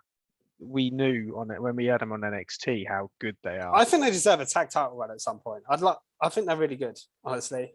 They're probably not going to get it. They're like lower card heels. It's going to be hard now with just one tag belt, maybe. They still look quite good in the ring, though, don't they? They don't make them just get squashed. They actually do show off. No, and I thought their match here it wasn't like they didn't get loads of moves in, but it was. What they did was really, really, really good. Really impressive. It was all about showcasing Balor and AJ as a team, obviously, but they didn't do themselves any harm. I will say that in the process here, and Liv joining them just makes it cool. Yeah, no, definitely. I think we all wanted Liv to join, so that is good. Have we mentioned the main event yet? Asuka, Becky Lynch. We better. Obviously, it was meant to be a 6-woman match. We got instead a I single think the match itself we got was probably a better match and made more sense because the feud really is between these three people have been the top. A number one contenders match between Becky and Asuka to face Bianca makes so much sense. It does, but do you remember when Asuka came back and we said, "Oh, great, we've got a feud not for the title, Becky and Asuka." Yeah, can't wait. You can have a non-title feud that leads to unofficially number one contender for you. Plan. I think we're headed for a triple threat. We may still get a triple threat, yeah. And if it's a triple threat, then you can. I know we're saying about every match, but I think if it's Becky's involved, then you can put it in a cell. because then you've got heel in there. Let's put them all that in can a do cell. something savage. Well, Let's we stop also beating around the bush here. Cells everywhere. yeah, I told you every match Hell in a Cell. I think they've got a big shout for it because Becky obviously had the green mist in the eyes. The I only issue I forgot have about with green mist is how can the referee not see what's happened there? Yeah, no, there's It's the green most all rid- over the mat in her Yeah. face. He got the It is towel. ridiculous. He but I love gets it. a towel for Becky after. He's Yeah, like, I oh, know. let's wipe this stuff out your eye. I don't know where it came from. Yeah. Oscar's got green all over her. Yeah, I know, it's ridiculous. Yeah. It is. I love it though. I must admit, I love the mist. I always have liked it. Yeah. Don't know why. Very It's heel stupid. thing to do though. It is. And I actually didn't. I forgot Asuka ever done it, to be honest. And I wasn't expecting it here, but I really liked it because, well, the thing is, didn't Becky try to cheat and then she did it because of that, I think. So she didn't just do it off her own back, did she? And then Yeah, she but did a it's, little it awesome is buzzsaw proper kick. cheating. It's much more That's cheating like using a than chair. holding the tights or holding the rope. I feel like mist to the eyes is such blatant rule breaking. But it was good. It's just a bit crazy that the ref can't see it. Yeah, the ref that's a very good point. The ref is mental. I mean, I Especially when he find it gets the bad enough. towel. Bad enough when he's got his back and there's a steel chair shot. Everyone in the arena can hear it, and the referee doesn't react to it. I'm like, God, you're the only person not to react to that chair We're shot. unpicking our whole Yeah. hobby sport Refs, here. refs aren't we? have to be stupid for wrestling to work, don't they? They Yeah, might as well yeah, just come out exactly. in a blindfold and Yeah. ear defenders. Yeah, they might as well. Seen Okay. better refereeing in the Premier League. That's it. Whoa. Don't know about that. But yeah, one thing I will say about this match that I've written down is obviously we haven't seen Asuka wrestle too much. She was in that 6-woman tag or something a couple of weeks ago. But the transitions, the smoothness of her moves is something else. It honestly is. She might be the best female wrestler. I think she is in the ring, probably. Yeah. Obviously, I love Sasha Banks. I think she's great in the ring. I But- think Belair is. If we're going into a Yeah, no, I mean, discussion on best that- wrestler, they're in the conversation, but for me, I think Asuka might She's be the best great. in-ring I'm pleased to performer. see her back. I think in terms of Another- smoothness in the ring, there's no she's just. I was just like, Nobody's bloody ready hell. for The Asuka, are they? transitions into No. one move into another. it's another Oh, case amazing. of absence making the heart grow fonder for me. There, Yeah. No, I, yeah, I agree, wasn't yeah. fussed on Oscar when she was before her injury, but now she's back. I'm loving it. It's a fresh face, not a fresh feud, but still good, isn't it? Yeah, So, it It is. feels fresh feud. It's not been done in a while. Thing is, it doesn't have to be the first time ever they feuded. no, it Well, feels just fresh. have to- Asuka and Bianca is fresh, and that's our Yeah. title. Oh yeah, match, that's isn't it? that is fresh. To be fair. That's a fresh, Was there anything else? fresh, you fresh brought? can be. I There was a want to little- mention something. One thing really quickly. It's very, very small, but we got a random like face off with Carmella and R-Truth. Oh, so that was the thing I was going to mention. Yeah. So the That's return of quite funny. Carmella. Yeah, I like it because obviously Carmella and R-Truth had the history before with a 24/7 title where he used to he used to carry her around, didn't he? the mixed match challenge, and they've just got a bit of history. So they've had. haven't I like the fact they played into that. Carmella being in the 24/7 title picture is a bit of a shame again, but to be honest, if you look at that Raw division, there ain't much else for her to do at the moment. they? Yeah, So I don't mind it. yeah. Carmella, Dana Brooks, the next 24/7 title feud by the looks of it. She'll Yeah, and take R-Truth- Nikki ASH's R-Truth place. obviously involved in that, wanting the title back still. So Still I got think Cesaro and R-Truth Tamina in R-Truth there. should always be in the 24/7 title. Yeah, he is. picture. He is Mr. 24/7. Really. Yeah, And the bits he's in are always the best bits. Really, they're like the funniest bits normally, because Cesaro and Tamina are particularly funny people, whereas Truth is genuinely a hilarious guy. So even if it's nonsense, he can generally make something work. yeah. But yeah, there's not much else to say about it, is there? No, I just wanted to mention it. Should we move on to NXT? I don't think there's anything Yeah, else more, is NXT. there? Yeah, NXT. No, that's all I've got. Should we Yeah, let's move forward. NXT. Should we start with the main event of Yeah. Escobar and D'Angelo in the battle of the little groups, the two leaders went at it? I mean, what did you guys make of this match? We had brass knuckles for the victory for Escobar, put the brass knucks on, Yeah, sparked out Tony D'Angelo. It's kind of a heel thing here. I think Escobar is more of a face, but then he uses brass knucks to win, so it's not face move at all. I mean, I mentioned it before, but I like the fact it's just two like gangs going at it. There's no face, there's no heel. It's just two gangs. I like that. Just we haven't seen much of Stacks and Two Dimes, have we? No, they're having a match next week, aren't they? Yeah, next week. Idris and Malik Blades. That'd be good, I think. I quite enjoyed that segment. I really liked it. I've said it so many times. Malik Blades and Just Nofi are both very good wrestlers. I don't know how good these two Stacks and Two Dimes are. They might be good, but I think eventually we're just going to get a 6-man brawl, aren't we? It's going to be like a car park brawl between these guys, I think. Yeah, probably something like that. Yeah. But I enjoyed this match. I thought both guys were good. I'm glad Escobar got the win. Really, he loses a lot. I think they're ready for the main roster. Legado. I want to see a proper feud with Mysterios. I think Santos Escobar and Mysterio is a natural feud to do. I agree. I know 2K, you did it on your universe mode. I've done it on my universe mode. Do it in life. Escobar, it's an obvious feud. It is the obvious feud. It's an obvious feud. And Santos Escobar is, it's hard to, I don't want to compare him to Eddie Guerrero, but because that's like a high bar, but he's so good. And he's kind of got that light sheet steel vibe about him. He's got that charisma. He's got that look. I think he's got something that he could be the next big lucha star. We did say that about Andrade, and it didn't work out in WWE for him. And also be careful what you wish for with asking people to be called up because. But I think Santos has got better promo skills and stuff like that than Andrade. But I know. Well, do you remember? Don't remember the name of the group. That's terrible. Isaiah Swerve. Hit Row. Yeah, Hit Row. Yeah. We were saying, Hit Row were perfect for the main roster. Swerve's great. He's got the promos. The difference is all lasted about 3 weeks. All the members can wrestle, whereas Hit Row we didn't realise only. Who couldn't wrestle in Hit Row?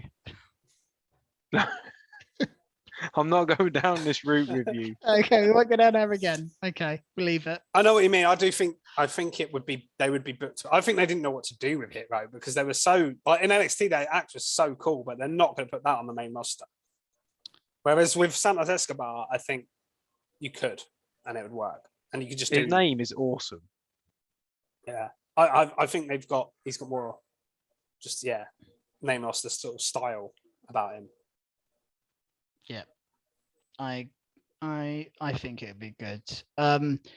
We opened up the show with a tag team match: Cameron Grimes and Solo Sikoa v Carmelo and Trick. And I think the thing here I was surprised by was Carmelo Hayes took the pin in this match. Yeah, I was Grimes baffled by that. Why did I thought Trick was in the match? Yeah, well, that was very odd. Carmelo Hayes considering his knee fighting for the North American title. Yeah, I kind of lose track of who's fighting who. So I think it's Grimes v Hayes. Oh yeah, Sikoa has next, and then Sikoa's going facing the winner basically. But we've already had a triple threat, haven't we, between these three? Yeah, they need to mix it up with new people in there really. Yeah. But I like all the guys involved, so it's not terrible. The match was good, but yeah, I was shocked that I was very shocked he took the pin, Carmelo. Didn't make any sense to me that at all. Yeah, I agree. Sikoa got the pin. Trying to look at what else we had. We had some more breakout tournament opening round matches.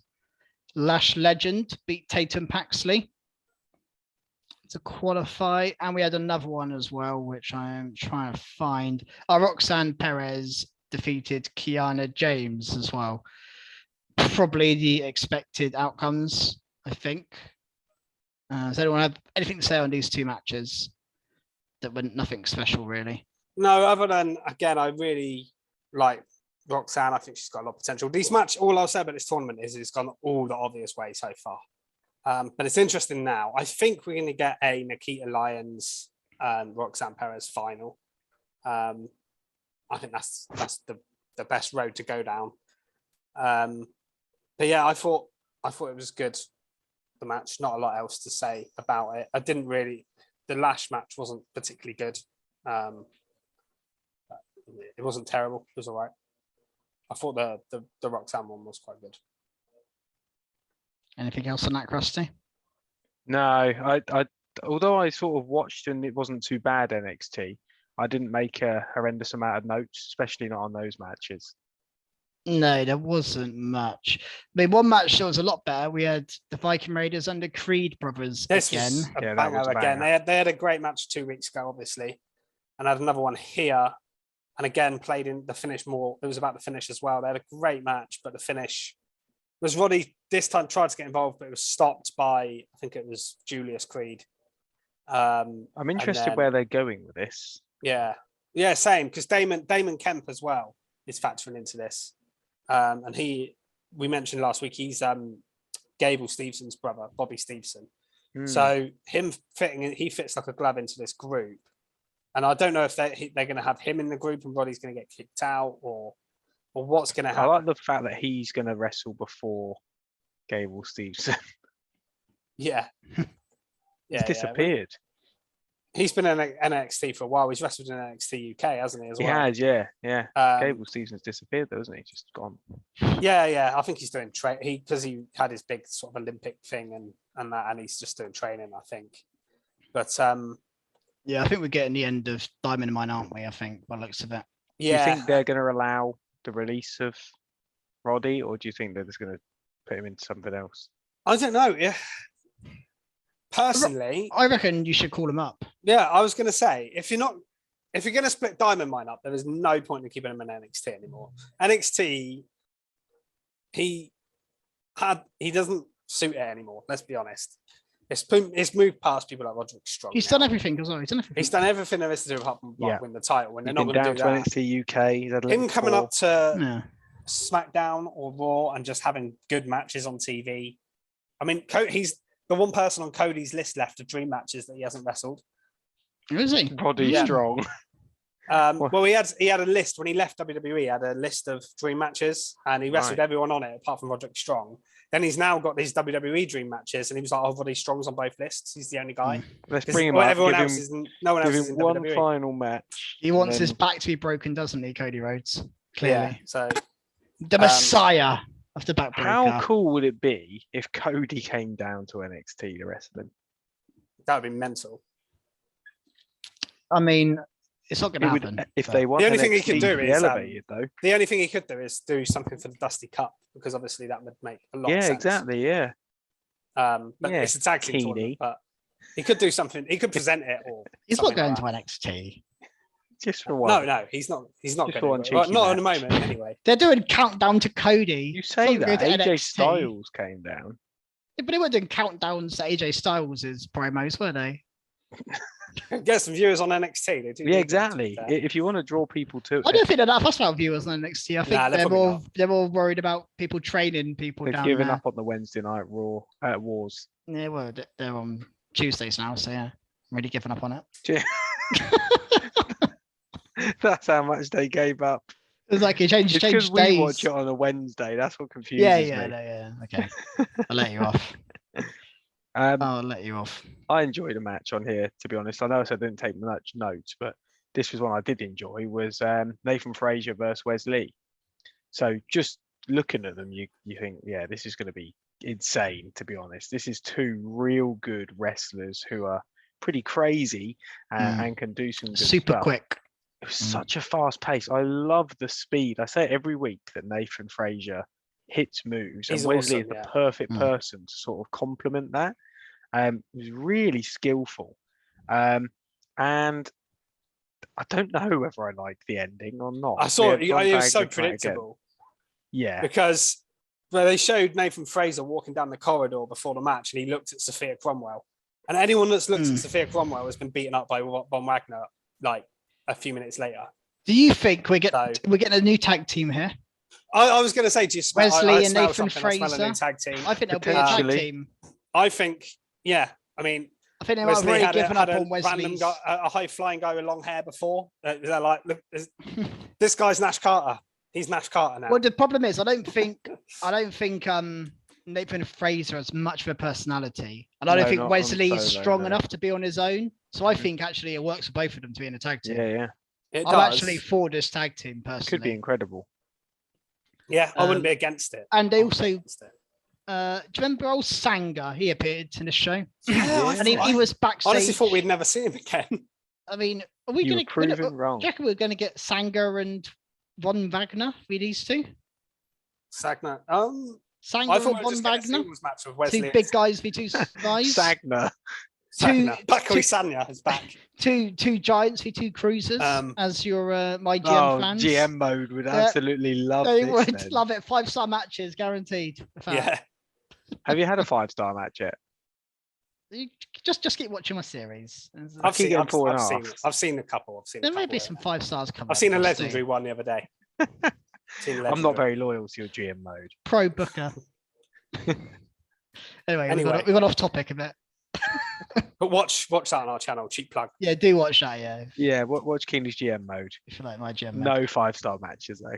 There's loads of 5-star matches. Anyway, I actually don't have much else. Oh, Joe Gacy, Bron Breakker. Well, the we only did thing have we didn't those mention, guys. yeah, Von Wagner joined in, but he launched Wesley. Oh, that was cool. I don't know how he even threw him that far. That was awesome. Well, Well, he threw- Wesley has to do some of the work. That's there, like his surely, new Wesley? thing because No, he but threw you Ikemen Jiro into the can't crowd, didn't he? In that position, you can't really do anything to make yourself carry through the air. That was all Von Wagner, which was mad. He launched him onto the announce desk, which was probably like 3 meters from the Yeah. ring. That is a big throw. So fair play. The crowd, I don't think they were that into the interference until that point. Yeah, that was a bit of a wow moment. That was. It was a bit like, wow. whoa, that really, I didn't That was expect cool. it. Because Von Wagner normally gets like just crickets, doesn't he? To be fair, no one really reacts to him. It's funny Yeah. how on his debut they had him in a title match on his initial debue. Yeah. Now I thought he was going to be the guy they were pushing more, but it's kind of Keeney just. slipping a cheeky bit of mango in there. I saw that. I know what you're on about. Didn't see anything. Yeah, Keeney, you mentioned Bron Breakker very briefly. Yeah, there. Joe And, Joe Gacy, Gacy. Bron Breakker. I mean, I don't really care about this feud at all. No, I hate it. And I we've got hate a- an NXT. It's the first ever NXT title feud. I really don't like. I think. yeah, ever. they got a stipulation now that Bron Breakker gets DQ'd, then Joe Gacy wins the title. Whatever. And then they did a weird bit at the end after the main Oh, event. They just did yeah. him on a roof. Just I don't know what's going on. I just want them to find out who the two. The only thing I'm interested in is the two guys. Find out who they are. Yep. But yeah, I don't care. Honestly, I just don't care about it. It's honestly my least favorite feud on NXT, and it's involving the title and a guy that I think could be a huge star in Bron Breakker.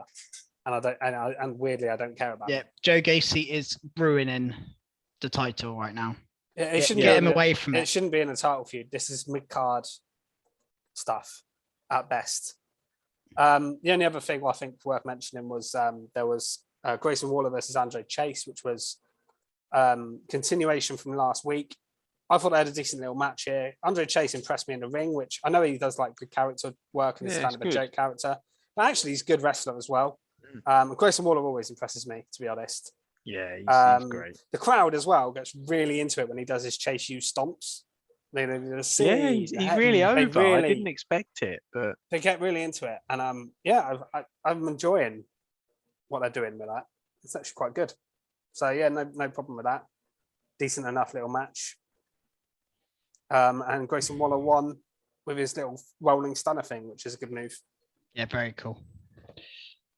AEW? Yeah, let's move on to AEW. AEW. We're going to start at Rampage, baby. Yeah, we'll start with Rampage. What have you got from Rampage, Krusty? So we had Death Triangle versus Butcher Blade, and for some reason I didn't write it Mark down. Quinn. That's it. Mark Yeah, Quinn, which from was Private a Party. random edition, but actually, well, I know they're part of that sort of what do they call themselves now? AFO, Andrade Family Office. Okay, so yeah, they're part of the AFO, but actually he's a great addition because he's a fantastic wrestler, isn't he? I really likes this match. Anything Death Triangle do, I've Yeah, always we'll get to enjoyed. Phoenix on his singles match later, but yeah, I mean, Yeah, he's just definitely. phenomenal. He is so bloody good. I think I said it last week. He's the best in the world at what he does. Phoenix. He probably is the best amazing. lucha right now. Yeah, the Yeah. best like lucha style wrestler. Just He's just so good. Yeah, he he's does flying all over stuff the place. that no one else can do, and like most wrestlers, like Ricochet can do most stuff. And I off reckon the Ricochet rope could stuff, do most isn't of it if he was allowed to do it, to be honest. But I think he's limited in WWE with the time and the matches he can have. Maybe. Because I think we saw in NXT he could do more than he does. And I'm sure on the indies before that he used to do loads more. But yeah, we're not talking about Ricochet. Just ended with a stare down with the House of Black. The lights go out as always, didn't they? And that was I'm not really a fan of how they're booking House of Black, and I want a bit more from them. But this match, when it happens, will be great. So it's going to be insane, isn't it? Yeah. I'm excited for that. It's going to be a double or nothing, isn't it? Surely. Yeah, All maybe in. like the kickoff or Is it all kickoff in? match. Or double or nothing? No, it's double or nothing. Double or nothing. I was right the first time. Shouldn't question myself, should I? I don't have too much more to say on that match. Just it was really good. Really enjoyed it. Butcher was firing out his little. I've realised that Grayson Waller has stole the Butcher's walk. That's what he does. Yeah, he has. He has. You're right. He did it in the middle of the match, and I was like, "Hang on a minute." I didn't think about it, but yeah, you're right. Good old Butcher. But I just really enjoyed this match. Yeah. I enjoyed the main event of Rampage. Scorpio Sky defending his TNT title against Frankie Kazarian. And it kind of, the story here was told towards the end where Ethan Page hit Kazarian with the belt. Sky got the victory. He was kind of oblivious to it all. And then at the end, Ethan Page was like, well, which team are you on? And then Sky attacks Kazarian. So Sky's been kind of almost turned a bit face the last couple of weeks, hasn't he? Like, kind of not been too impressive. Lambert, but it's all a big plan. It's all a big ruse. Dan Lambert said it was. I do want to see Sky versus Ethan Page at some point, though. I want to see that combust. Yeah, I actually quite liked the Sky face turn a bit. I was getting quite into him, being like, no, I'm going to fight Kazarian. But I guess it was kind of obvious now in hindsight he was going to do that. But good match. One thing to add to it is the actual closing bit of Dynamite, and I'm actually going to skip. I haven't given my skip mark yet. Here we go. So Dan Lambert, I've liked Dan Lambert's character in the past at times, but I also think sometimes he says stuff that's just completely unnecessary. And him calling someone a whore every week is just it's getting stupid. And it was kind of like I wanted to laugh, but I think he called Ty Conti Whorehausen.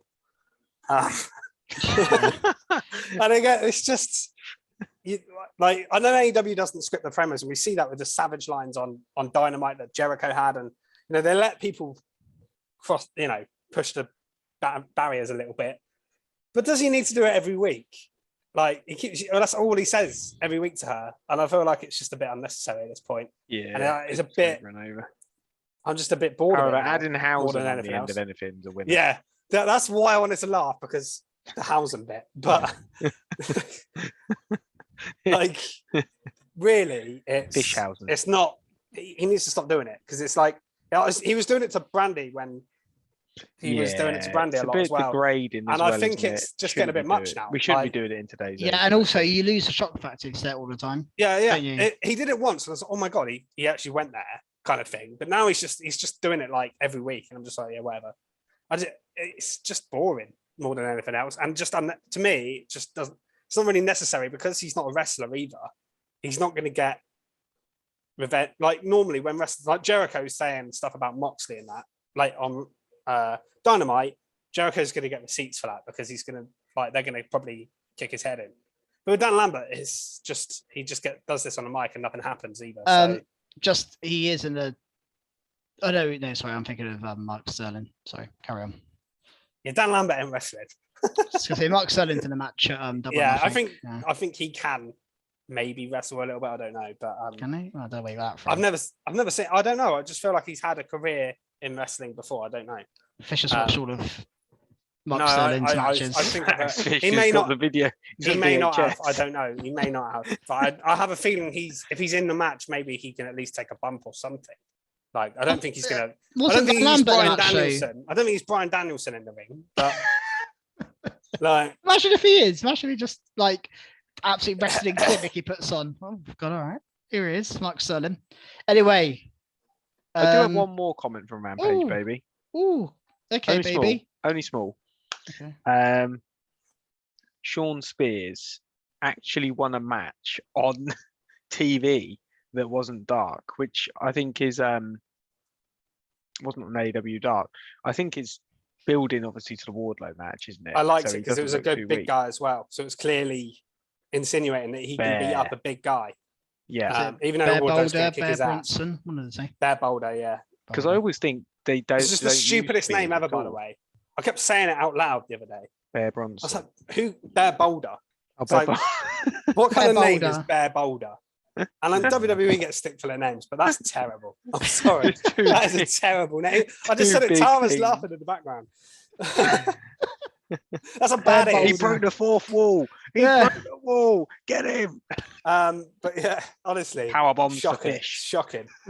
But yeah, I like the idea of the match because it builds to the Wardlow thing, like you said.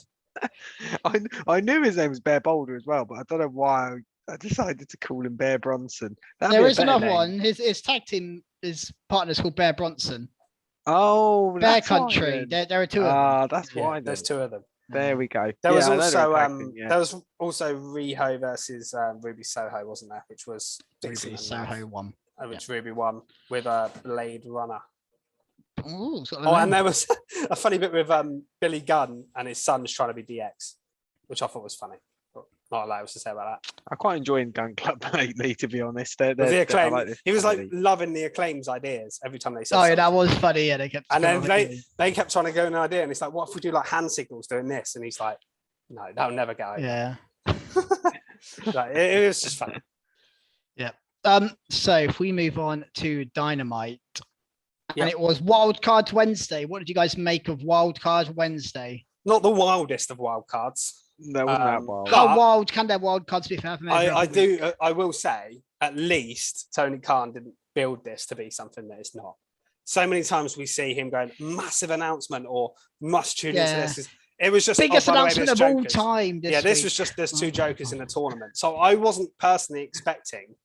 And the fact, but the main thing that made me not expect anyone too huge was who they were facing, because Britt Baker, the woman was facing Britt Baker. I was like, Yeah. Britt Baker ain't losing. She's facing Tony And Storm also in the Samoa final. Joe as well. Yeah, Yeah. obviously, I thought Joe they might lose with Jay Lethal interference. I thought that was possible. But yeah, I didn't expect because people were obviously speculating the Garganos. Cesaro as well was mentioned by people online. Mentioned by you, Fisher. We heard you last week. Mention Fisher was Cesaro. Tweeting Cesaro. Yeah, well, left, right, and centre. Cesaro did make a lot of sense because he could beat Samoa Joe and come in. I think him coming to AEW at some point feels like it's going to happen. He's not going to not wrestle ever again, surely. I don't think he's coming back to. He might come back to WWE, but I think he's much more likely to go to AEW or New Japan or somewhere like that for a while at least. Yeah. Well, should we go At the moment, through... he's just selling coffee at the moment, but Well, he's making coffee and stuff. wherever keeps him, Who's selling keeps him coffee? happy. Cesaro. Cesaro, yeah, he loves it. He's got I his own want some coffee coffee. brand. He's got his own coffee Cesaro's brand. coffee beans. Um, So anyway, let's go wild card by wild card. The first one was Johnny Elite. I mean, my first thought was, everyone thought is this. this Gargano? It Yeah. said Johnny. The in it, crowd, yeah. I noticed the crowd went mental when they saw Johnny Elite. Yeah. I think they thought, and I saw a few people on Twitter saying it, so I don't think we were the only ones. Well, and also And they were because saying it. he calls himself Johnny Wrestling and stuff, so Yeah, it wouldn't I be honestly crazy to thought be it Johnny was Elite. Gargano. I think Yeah. people thought it was Johnny Gargano because of the I rumors mean, as well. it's a And then shame we're because like, I love John Morrison. Yeah. Yeah. John Morrison's great. And I thought He's it a was good one. really cool, but it was a Yeah. bad idea to use Johnny on the tight on the. Yeah, they should have he had him should- come out He should have come first. out then Yeah. done it, yeah. Yeah. Because They it, did it it the was way a bit around. anticlimactic. But I said it to you guys off air. Johnny Gargano's massive, but not necessarily if you didn't watch NXT. So Yeah. in that case, John Morrison, Johnny Elite may actually be a bigger deal because he's from WWE, like live TV. So, and he's a good wrestler. There was a couple of botched I did, spots in yeah, the here. 450. That was Yeah, bad. but Mm. again, it wasn't really his fault I because of don't. where Yeah, the Joe was positioning wasn't positioned. right. I don't, There was another spot as well where he was stood on the turnbuckle and Joe was out the outside and he was literally like going, "Come, He was like, wave that as they come closer or move that way. And I was like, this doesn't look great. I mean, It was a bit botchy. is this a consequence of them constantly trying to freshen up matches all the time? Because maybe that's a consequence of these guys not knowing each other very well. Like, have they ever fought before? They must have done it. They were both in right? Impact, They must weren't have they, done for a while? that then. But it just, like, They must have crossed the paths at sort some of point. botches we're saying about positioning, to me, that will come from people not quite knowing the other one very well. And I thought the not quite being 450 in was the position. saved though a bit because it was a kick out. If it was a free count, it would have been ridiculous. Oh, then it would have been but bad, yeah. the fact that it was a 2 count, I thought was okay, and he did save it. He did bloody good to sort of land on him. Yeah, but he kind of crawled. He like landed next to him, then like crawled onto him. I felt a bit sorry for him in a way. I honestly did. Like Crusthausen's back on the names. Yeah. I'm back. As is Fax Fisher now, for those of you watching. Change names. But yeah, I mean, what's interesting about, before we get into the second one, is they both lost. But I'm not surprised by that. But because that's what I'm saying, because of the opposition, I didn't expect it to be anyone like massive. And my other question is, do we know if these guys are signed, or is it just a There's not one-off been appearance? an all elite graphic yet. Even though he's called Johnny Elite. Yeah, but they can do that as a one-off thing. I don't think the fact he lost to me suggests he hasn't signed, because I think if he was signed, I think they'd have put him over. I think they would have gone. If this was "You can beat 18 someone, months Joe." ago, I'd have wanted him signed. Yeah, I don't think they've they got- need Johnny. Got and the John thing is, Morrison. we might as well move on to the other one, but she's appeared in AEW a couple of times before. Anyway, I don't think she's signed to AEW. I might be wrong on that, but she didn't feel like a debut in that sense. So No, this was an I was confused. I didn't really recognize her for a while. I did when she got into her entrance, but to me, when I saw her as Maki Ito, I didn't recognize her. I don't know if you guys did. I remembered her because she's very entertaining. She's almost a bit too much. I don't isn't remember she? her. She has appeared before, but a long time She's ago. not a bad wrestler, but her singing. Wow. Well, I think some of her stuff was almost too silly. It was a bit. I liked her like falling thing. I like. Yeah, I like the fact that Britt Britt was like, Britt nope. Baker deserves better than this. Surely, she was just a proper match. People love her though. Honestly, Yeah. she's like Danhausen in that sense. Like she's just Don't over, compare like, her to Danhausen. No, but Ito people react to her. Like remember when she appeared the first time, people were like, "You've got to get signed Maki Ito." Like people love her. She looks fun. Yeah, she does look fun. She's an entertainment. She value. is fun. But The match was just average, wasn't it? But and then Britt, it didn't last very long, and Britt got in the lockjaw and won. For what it was, which again is just an appearance to continue. They could have just given the spot to someone on the roster. I would say that. Well, this comes back to my point the other week: is it worth bringing in these wild cards, one-off matches, when you could tell a story with your contracted wrestlers? If you're trying to book, it just seems that they're doing too much. You don't need a Joker every week. Yes, I agree. Yeah. I think if you're trying to get viewers, this is what you do. Well, I mean, it disappoints us somewhat, but yeah, I think they risk losing viewers by doing too much, rather than, because you'll have fans get really behind certain people and they're just not shown on TV anymore. I do have a question. This not for now because I think it could really go deep, but I think we should do a pod special on this. And if you're listening, tell us what you think. I'm getting to a point where I think AEW now has too many stars, that it is, one, not giving them enough time, and two, not allowing the people that we sort of grew to love, which I thought was special about AEW, grew to like, built them from nothing, and they've sort of been shoved to the side. So, and there are exceptions to that, but there are, but I think it's become too much. There's not many now. And I think someone who's really suffered in that department, even in the star area, is Hangman Adam Page. But I'm not going to go. I just wanted to get you to think about that. But I think we should do a special on that. Yeah, we won't go into it. But yeah, I had a rant. But this is an example of that. But yeah. Well, yeah. Should we move on to Hangman Adam? Yeah, let's talk about because I actually am going to give this. I had a couple of options, and I was thinking about. I'm actually going to give this match my top mark of the week. Here he is. I said last week because Konosuke Takeshita had a match. Was it with Adam Cole on Rampage? Was it with Adam Cole? I think it was. Possibly. And I said, "Oh, this guy is awesome. I really like him." And here, I mean, he was so bloody good. And I think this guy's awesome. Like, I didn't know. Sometimes they bring people in like Minoru Suzuki, who I know from New Japan. Quite often, I know the people, or at least heard of them. I knew nothing about this guy coming in.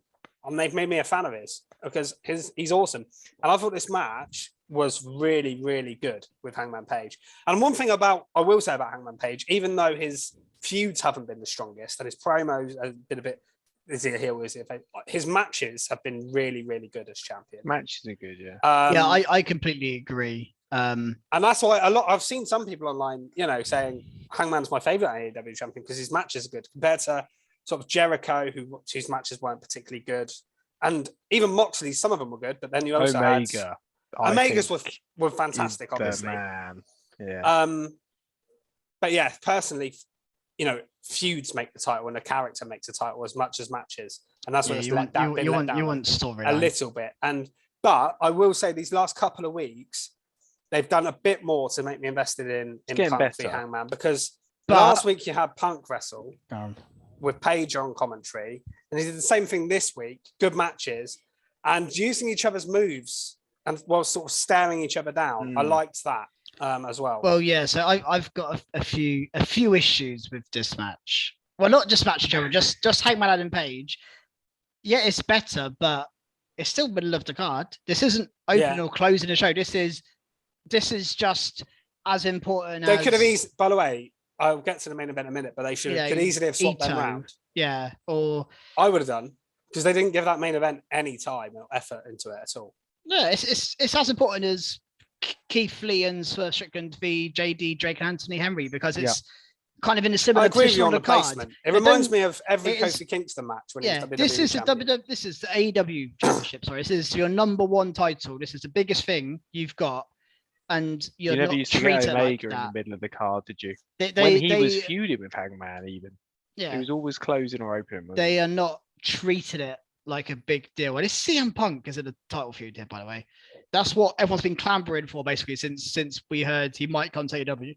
We've got it now, and it is not a big deal. And that is on AEW. I think this is a problem I've got. It's not, if anything, my liking for CM Punk has gone down quite considerably compared to the MJF. I agree. I'm not as into CM Punk as I was. And Hangman, 3 or 4 months since he won the title, unfortunately, it's just not played off, which is a shame because I really wanted him to win.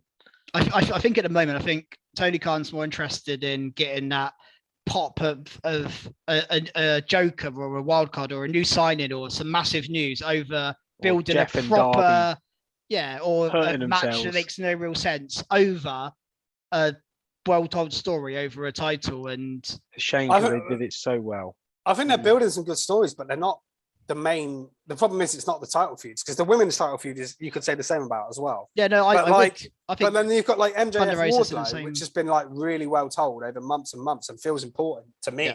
That feels like the main event feud. Yeah, and even the Jericho Blackpool Combat Club stuff has been building big the last couple of weeks. And even like the tag title feuds have been. Doesn't feel that big, but it feels bigger in a way. Mm-hmm.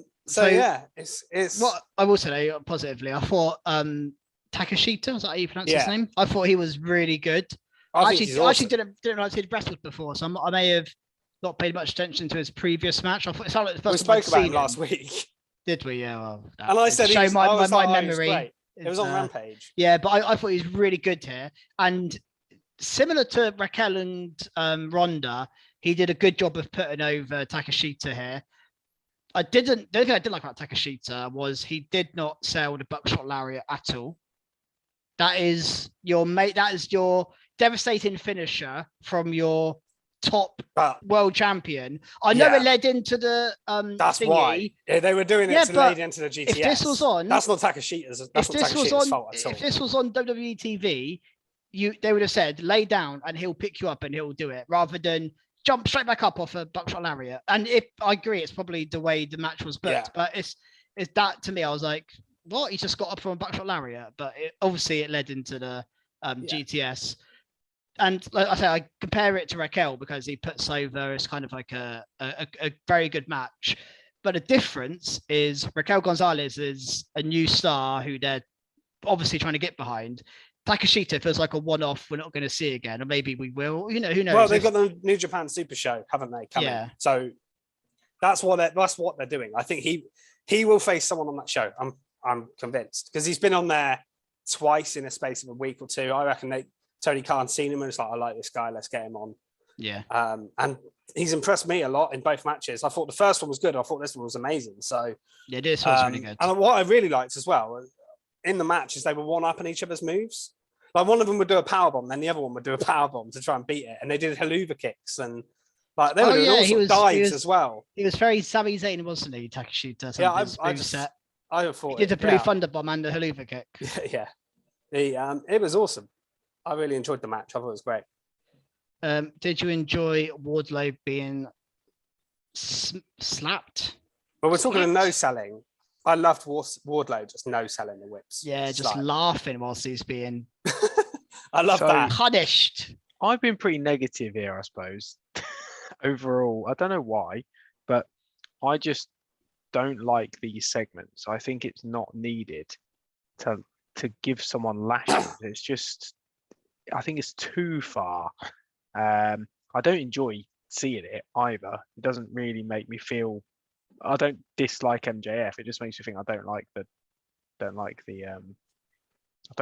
the way the story's going when it gets to this sort of point. Yeah, it's just a bit weird. I like, as you say, the fact that Wardlow just sort of took it and was like, I can take this, and then got angry towards the end. But no, didn't like this segment. Never do, never will, unfortunately. I don't think it's needed. They've got enough. Putting him through these different matches and getting him beaten up when he's in handcuffs, that's enough. That's enough humiliation, I think. I think sometimes they push it too far, and I think this is too far. Yeah, no, I think that's a fair comment. I agree. I don't really like see someone get lashed, but I think Wardlow did play his part very well here. Just took it and laughed, and I think that's exactly in a match. If he just picked up a belt and then whacked him with it a few times, that's fair enough. It just feels like he's sort of in the heat of the moment, but it feels just strange. What I did like was the last part of the segment. So Sean Spears hit his finisher on him and then pinned, and then MJF counted it and was basically like, "You're not going to make it to the." They have a steel cage match next week. Yeah, Spears and if Spears wins, then he doesn't get the match, right, or something. I thought he had the match it's anyway, something like, as long as he got I can't remember through. what it is, but yeah. Imagine if he didn't get it. Yeah, they can't. I didn't mind this segment. I didn't love it, but well, I thought his actual promo before was a bit generic for him as well. It was just kind of like the crowd sucks, like like a generic heel. It wasn't as scathing as he can be, but he saved that for someone else. Yeah, well, go on. Well, if we're going to go to that next, then let's go to Jericho Appreciation Society. Well, this was meant to be sort of just a face-to-face between Jericho and Regal, which I thought, okay, this is going to be an interesting segment. But Blackpool come out first with Kingston, Santana, and Ortiz. Then Jericho and his crew come out. Was Jericho was Wheeler Yuta there, by the way? He may not have been. I don't think he was there because I was thinking, it's like 6-on-5. There's no Wheeler Yuta, so I guess when he's not in the match, it'll be 5-on-5 without Wheeler Yuta. I don't know if he'll be back in time for that. I'm not sure. Just on this lineup here is 5. To be honest, I didn't really pay much attention. That's one thing I noticed. But anyway, carry on. I'll stole your thunder. So Jericho had some we haven't seen Jericho be this savage in a while, really. And he was proper savage here. Again, like Costa said, almost going too far maybe at times, and a bit like the Dan Lambert thing. I personally didn't mind it. I thought William Regal's bit here was really weird. I was going to mention Regal. Jericho said, first of all, he was talking about Regal, and he said, I'm surprised you're not dead yet. So I thought it was a bit savage. But then he also went in and said about Brian being a nerd and clean and all that. And then he just basically, what would he say exactly? He said Regal will be. He was talking about Brian, and he said soon Regal's going to be forcing whiskey down your throat and disco biscuits, and then you'll need to join the program with Moxley. Yeah, which is absolutely savage. Which is a really clever line, but I think it's crossing it. I mean, obviously they must have checked this with Mox before. Yeah, but Jesus, I mean, you are attacking two people's real. I know the best stories are when they're real. Yeah. But damn, this is going in heavy. And it's not even like Mox was long ago. We're talking 2 months, something like that. He had some major issues. Yeah, no, it wasn't. That is the thing. It wasn't long ago. And to be fair, people criticised a lot. Criticised WWE when they did it with the Jeff Hardy stuff with Samoa Joe, especially his feud with Samoa Joe in WWE when Joe was in the pub doing the pint. I mean, it was a great little bit, but a lot of people criticised that they're using Jeff Hardy's issues. So you've got to keep the same energy. Yep. Here, I don't mind them using real life stuff if the people are very comfortable with it. The thing is, you don't know if people have just gone along with it because they think, okay, yeah, like whatever, or they encourage it. Moxley might have said, do that, it'll be hilarious, and then it's not so bad. Or did they just, because AEW promos aren't even scripted, just Jericho just say that and assume Moxley would be fine? Like, you don't know, do you? So that's the issue with it. But Regal's response was just weird because Jericho was really intense. He was ripping each guy one by one, including Eddie Kingston. He said some stuff about his wife. It wasn't as savage. But then Regal's response was just really calm, and his normal calm gentleman voice was just like, well, Chris, you might want to know that when you were in WWE, I used to go into your toiletry bag and I used to take your toothbrush out and I used to put it up my bottom. This made me laugh. But then he said he did the same to Daniel Garcia, and I was like, what is this? This is where the unscripted part comes in. It's like a really weird thing it's really weird flex, isn't it? I didn't know. I put a toothbrush in my bum. Like, all right, William. I did laugh. This was in response to Jericho saying he used to wee in Regal's tea, yeah. which is a segment they did do with Attitude Era on WWE. Yeah, I remember Jericho weed in his tea. That did happen.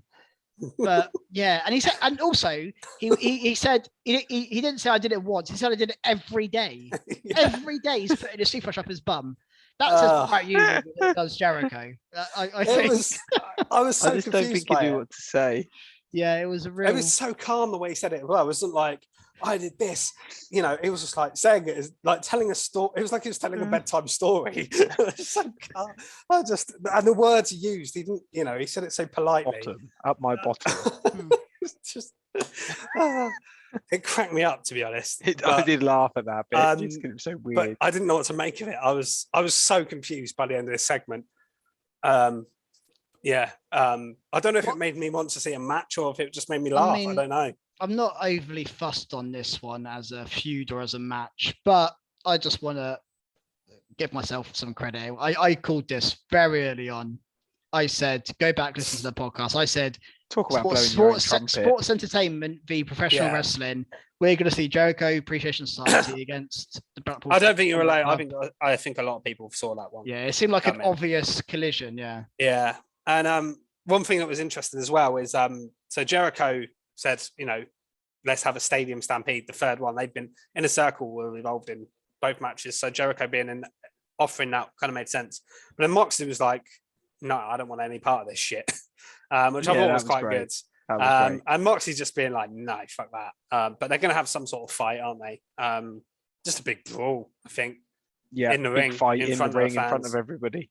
Yeah, just a savage. It's going to be absolutely crazy, isn't it? Yeah, I think it'll be a good match. Great match, to be honest. Yeah. Indeed, Fisher. There's probably 2 other things on the show. Phoenix O'Reilly. Oh God, yeah. 3 things then. There's quite a few. Oh yeah, there's still a few things. There we go. 3 Fisher's things. Fisher's got where a cameraman was stood. All right, who's going? Mate, I didn't care about where cameramen are. You were when Omos is on the screen, apparently. Yeah, you're the cameraman expert. I do like a cameraman. I don't care about cameramen. You were hot on the O'Reilly feat. I know we all were, but Yeah, Go go on, Fish. for it. You mentioned O'Reilly and Phoenix earlier. Well, yeah, Phoenix just amazing. I mean, his Hurricane Rana to the outside of the ring, jumping off the rope was the bit I was kind of thinking of. But just generally, he was great here, and Kyle was good as well. And Kyle won. A bit for Kyle was great. Well, it was both of them really. Was when Phoenix went for his finisher, and O'Reilly caught him in the armbar. Yeah. Which was that just looks so slick. Yeah, I that was smooth. Really that was smooth impressed with AF as well. Yeah, that was smooth AF. Smooth Yeah, AF. that was smooth. Yeah, that looked really good. And Kyle won by submission in the end, didn't he? Yeah. Impressive. I didn't know which way that one was going to go, to be honest. No. So, that one could have gone either way, especially with Phoenix has only just come back. So I guess you got Phoenix in this Death Triangle feud, though, haven't you? Do you think we're going to get O'Reilly v Cole? I think it's too soon to do that. Surely. I think we could. I'm looking at the bracket. It's O'Reilly v Joe. Is that right? Yes. And I think or is it O'Reilly v Jeff? I don't know. And Cole v Joe. Jeff lost. Oh yeah, no, sorry, not in the main event. Yeah, I was confused. I remember looking at it when I saw. I think they it's did two O'Reilly different rounds on this show. I was confused. Yeah, I think it's O'Reilly v Joe in the next round, and I think we're going to get Joe and Lethal at the pay-per-view. So I think we may get O'Reilly and Cole in the final. Yeah, I think so. I don't think it's too. I think it's too soon if you're doing it as a split. But I think it'll be like the FTR match where it's just Cash v Dax or Carby Adam. I don't think it'll be. I don't think they have that personality though, where they'd allow that to let it go. And it was also a really big feud tonight in you're NXT bringing up the big recently. Feud again. Yeah, that is true. Yeah, and moving on from that, talking about Cole, we had the main event of Adam Cole v Jeff Hardy, which as a match, to be honest, I was a little bit disappointed because I noted it here. I think it started with about 10 minutes of the show to go. I was like, okay, it's going to be quite short. And then they cut to a split screen ad break. So we didn't get a lot of wrestling here. And I was kind of disappointed. I guess the reason for it was probably because Jeff took some mental bumps last week because they did a thing saying he's medically cleared, didn't they, at the start of the show? So I reckon they didn't want to have a long match with Jeff this week. But that's probably the reason why. But still, I wouldn't have had it main event. Booking, really, isn't it? Going back to what you said about match. Yeah, going back to what you said earlier, Keeney, about Hangman Page, I would have swapped probably these two matches around on the card for that reason. Yeah. And had that in the middle. Just make Hangman Page feel more important. And then have Page as the main event. And then you could have ended the show with him hitting the GTS. And that would have been that would have been a better show, yeah. But yeah, the match itself was all right. But the thing to come out of it really is looks like we knew we were getting it, but the Young Bucks and the Hardys is going to happen, isn't it? Surely. I think so, yeah. Which is quite a cool match. Well, very cool. Dream match, isn't it? It's a dream match. Yeah, it's been a long time coming. I mean, they had their match the night before the Hardys returned to WWE. Was the last time they had their match. Really? Yeah, because I remember thinking because the rumors of Hardy's returning was there, and they had, I think it was the Ring of Honor World Tag Team titles, and they had a ladder match with the Young Bucks the night before, lost the titles, and then turned up at WrestleMania the next night.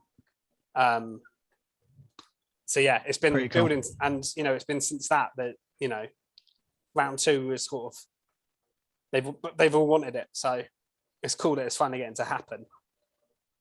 Maybe you could argue a few years too late in terms of the Hardys are probably a little bit past their prime, but yeah, they're still going to be really good. They're definitely past it, I think.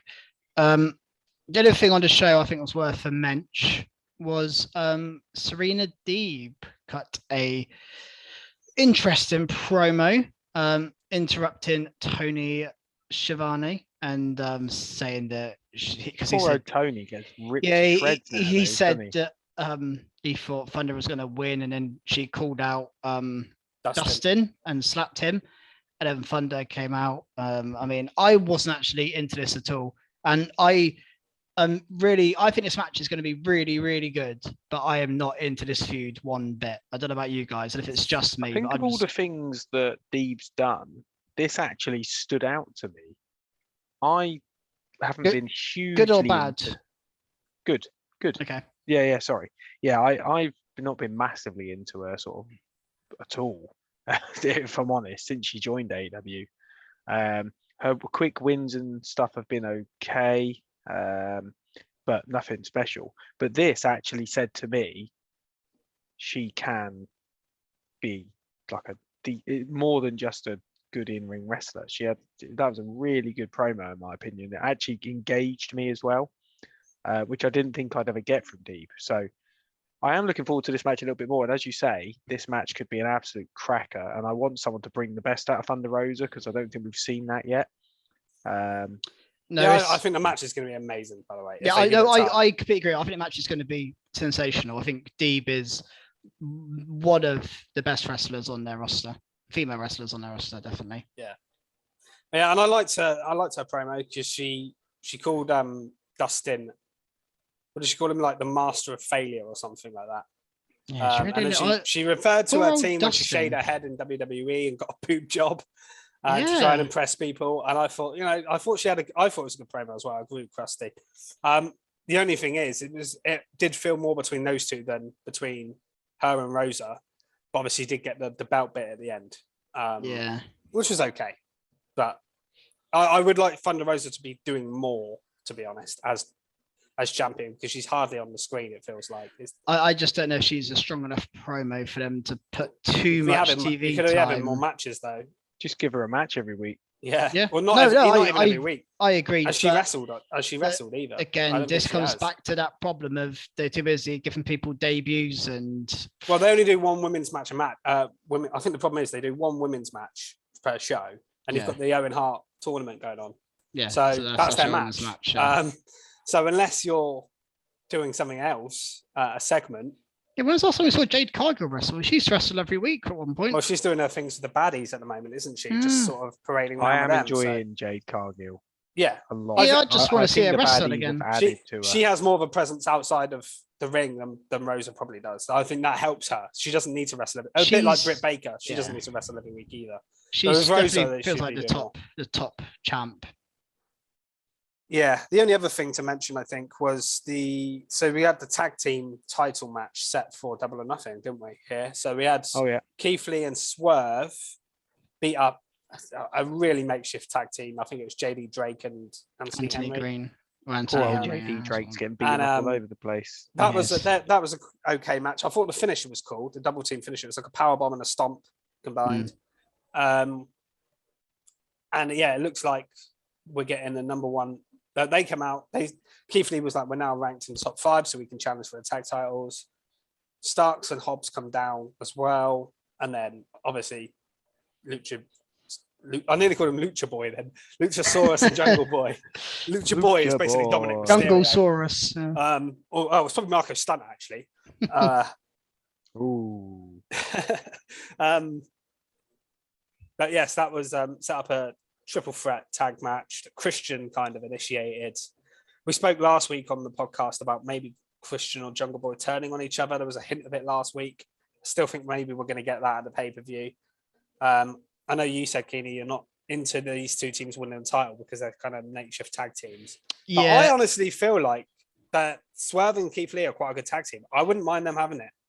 I agree about Starks and Hobbs. For me, in a company where the tag division is the most stacked in the world, to have two makeshift tag teams in the title feud I'd like doesn't seem Stark to win it. I want Luchasaurus and Jungle Boy to win. So we're all disagreeing with who wants to win. I don't mind if they retain, but I don't think Keith Lee and Swerve having a tag run would be the worst thing. I think they're a pretty cool tag team. I think they could all make it work. I just think I get what you mean though, because there's people like Santana and Ortiz who haven't had a run with it ever. Private Party are really good. Like, what's that tag team with a funny name, Krusty, you mentioned earlier? Pungy Vice. Pungy Vice. Pungy Vice. Well, then again, they're best friends, but with the Chaos faction combined, it's a very confusing situation there. confusing. Too much going on. They love a Uh, huge stable, don't they? They do. Don't make any. They never But yeah, so explain we've got them. the tag team. I think that'll be a good match. I don't know. I have no idea who's going to win it, honestly. I can say that. Because it wouldn't surprise me if they split. Because I think the Jungle Boy or Christian turn is coming. So I think they might do it here. But, which, you know, it also wouldn't surprise me if they retain. Because, like you say, they are two kind of makeshift tag teams. I say get Edge and AW. Edge and Christian beat Jungle Boy and Lunchasaurus. Luchasaurus.